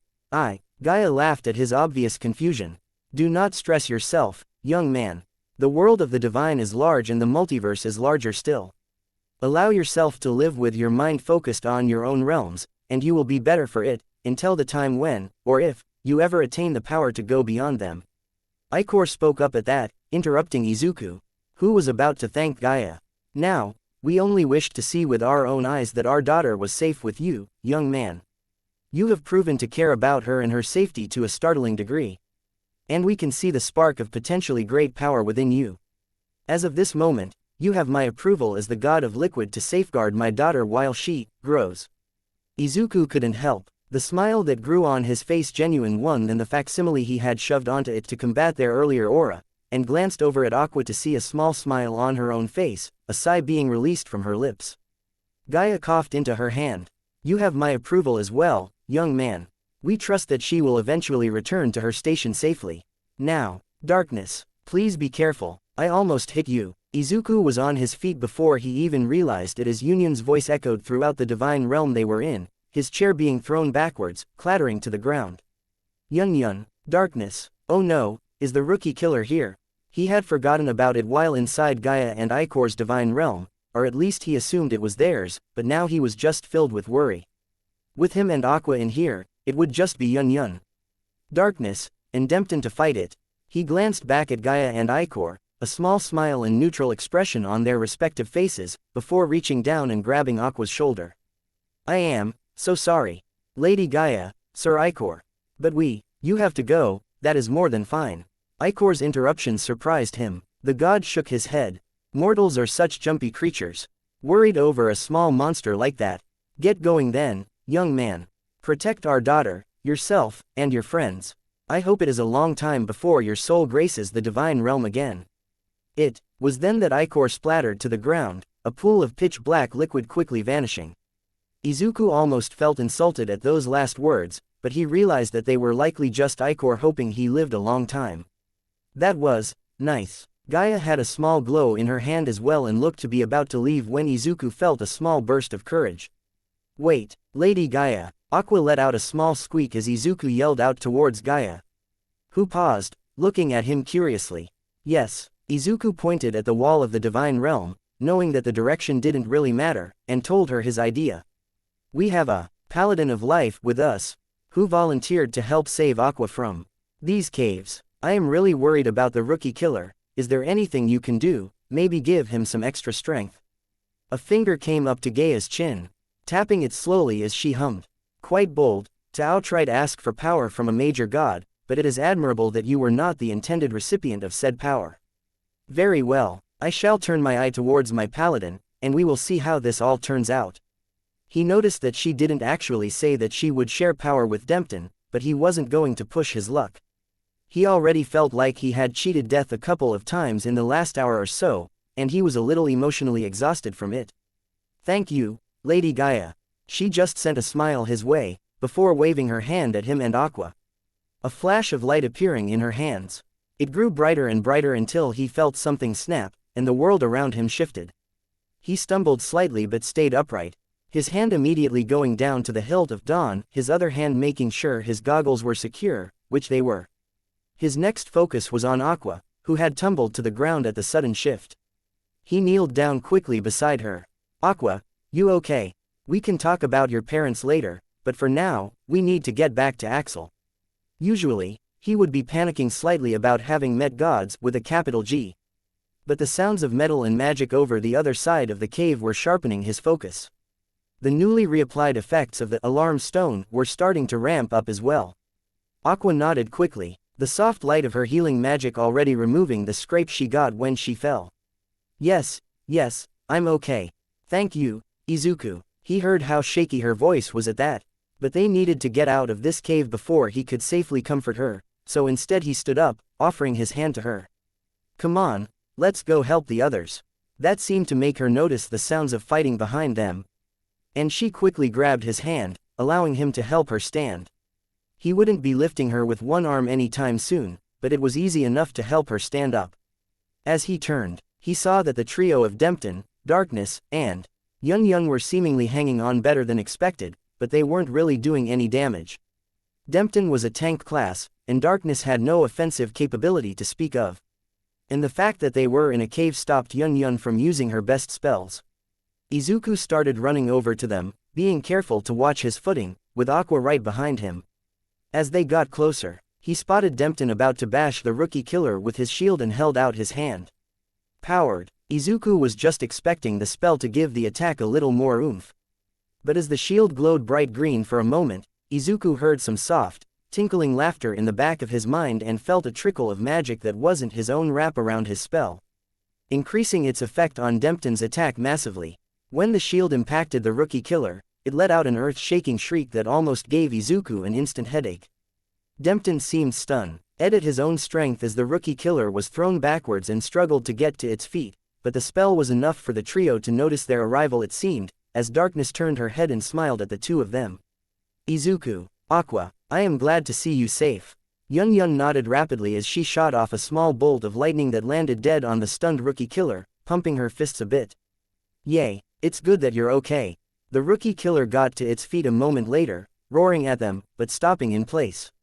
There were 5 of them capable of fighting now, and if what he had been told about the rookie killer was true, then they really didn't like to fight multiple people. He also caught a glimpse of its supposed intelligence when it backed up even further as Aqua's hands glowed, sending healing energy throughout all 5 of them. While she did that, Izuku drew Dawn from its sheath, standing in between Dempton and Darkness, casting Powered on himself, his sword glowing subtly as he manifested a fire bolt in his other hand. That seemed to be the final straw. The rookie killer roared at them again, forcing Izuku to wince at the noise, but he almost found it underwhelming. After having the attention of 2 major gods pointed at him, the alarm stone didn't seem to be bothering him as much either. God, humans are adaptable. After it had roared at them, it sprinted in the opposite direction of the group, its sleek black feline body quickly camouflaging it in the darkness of the cave system, until eventually, even the echoing padding of its running feet disappeared. But they weren't safe yet. Alright, let's hurry back to Axel so we can start the next step of the plan. We've got Aqua back now, so we should be fine, but I need as much time as possible for construction. Darkness and Yun nodded, still glancing around, but looked ready to go. Dempton seemed a little distracted, staring at his shield, with a look of awe on his face, but nodded slowly as well. Of course, Sir Artificer. Let's go. Izuku looked back at Aqua, who was still shaking a little. He couldn't help but reach out to her and pat her on the arm. She jolted slightly, meeting his eyes, and her lip wobbled for a moment before she swallowed. I'm okay. Let's go home first. Izuku just nodded, smiling at her. The group started moving at once, headed back the way they came, crossing over the bridge and back through the winding tunnels, keeping an eye out for a potential ambush by the rookie killer, but none came. Eventually, they reached the surface again, and Izuku smiled. Alright, we're almost home. Once we get back, Aqua, I need your help. She cocked her head to the side, frowning. I need to heal someone, right? Something a regular priest couldn't heal. Izuku nodded at that. Well, yes, that as well. Apparently, his name is Kyuya, and he's a pretty big deal. But what I really need your help with is that I need you to make a lot of holy water over the next essentially 100 liters of it. Or maybe more. She cocked her head again, this time to the other side, her hands meeting behind her, on her butt. Why on earth do you need so much? Izuku just smiled, grabbing out his journal, and flipping to the page that he had made his plan on. We're gonna take out one of the Devil King's generals when he shows up in a week. Thanks for watching. Lady Aqua, I really don't think any of these suit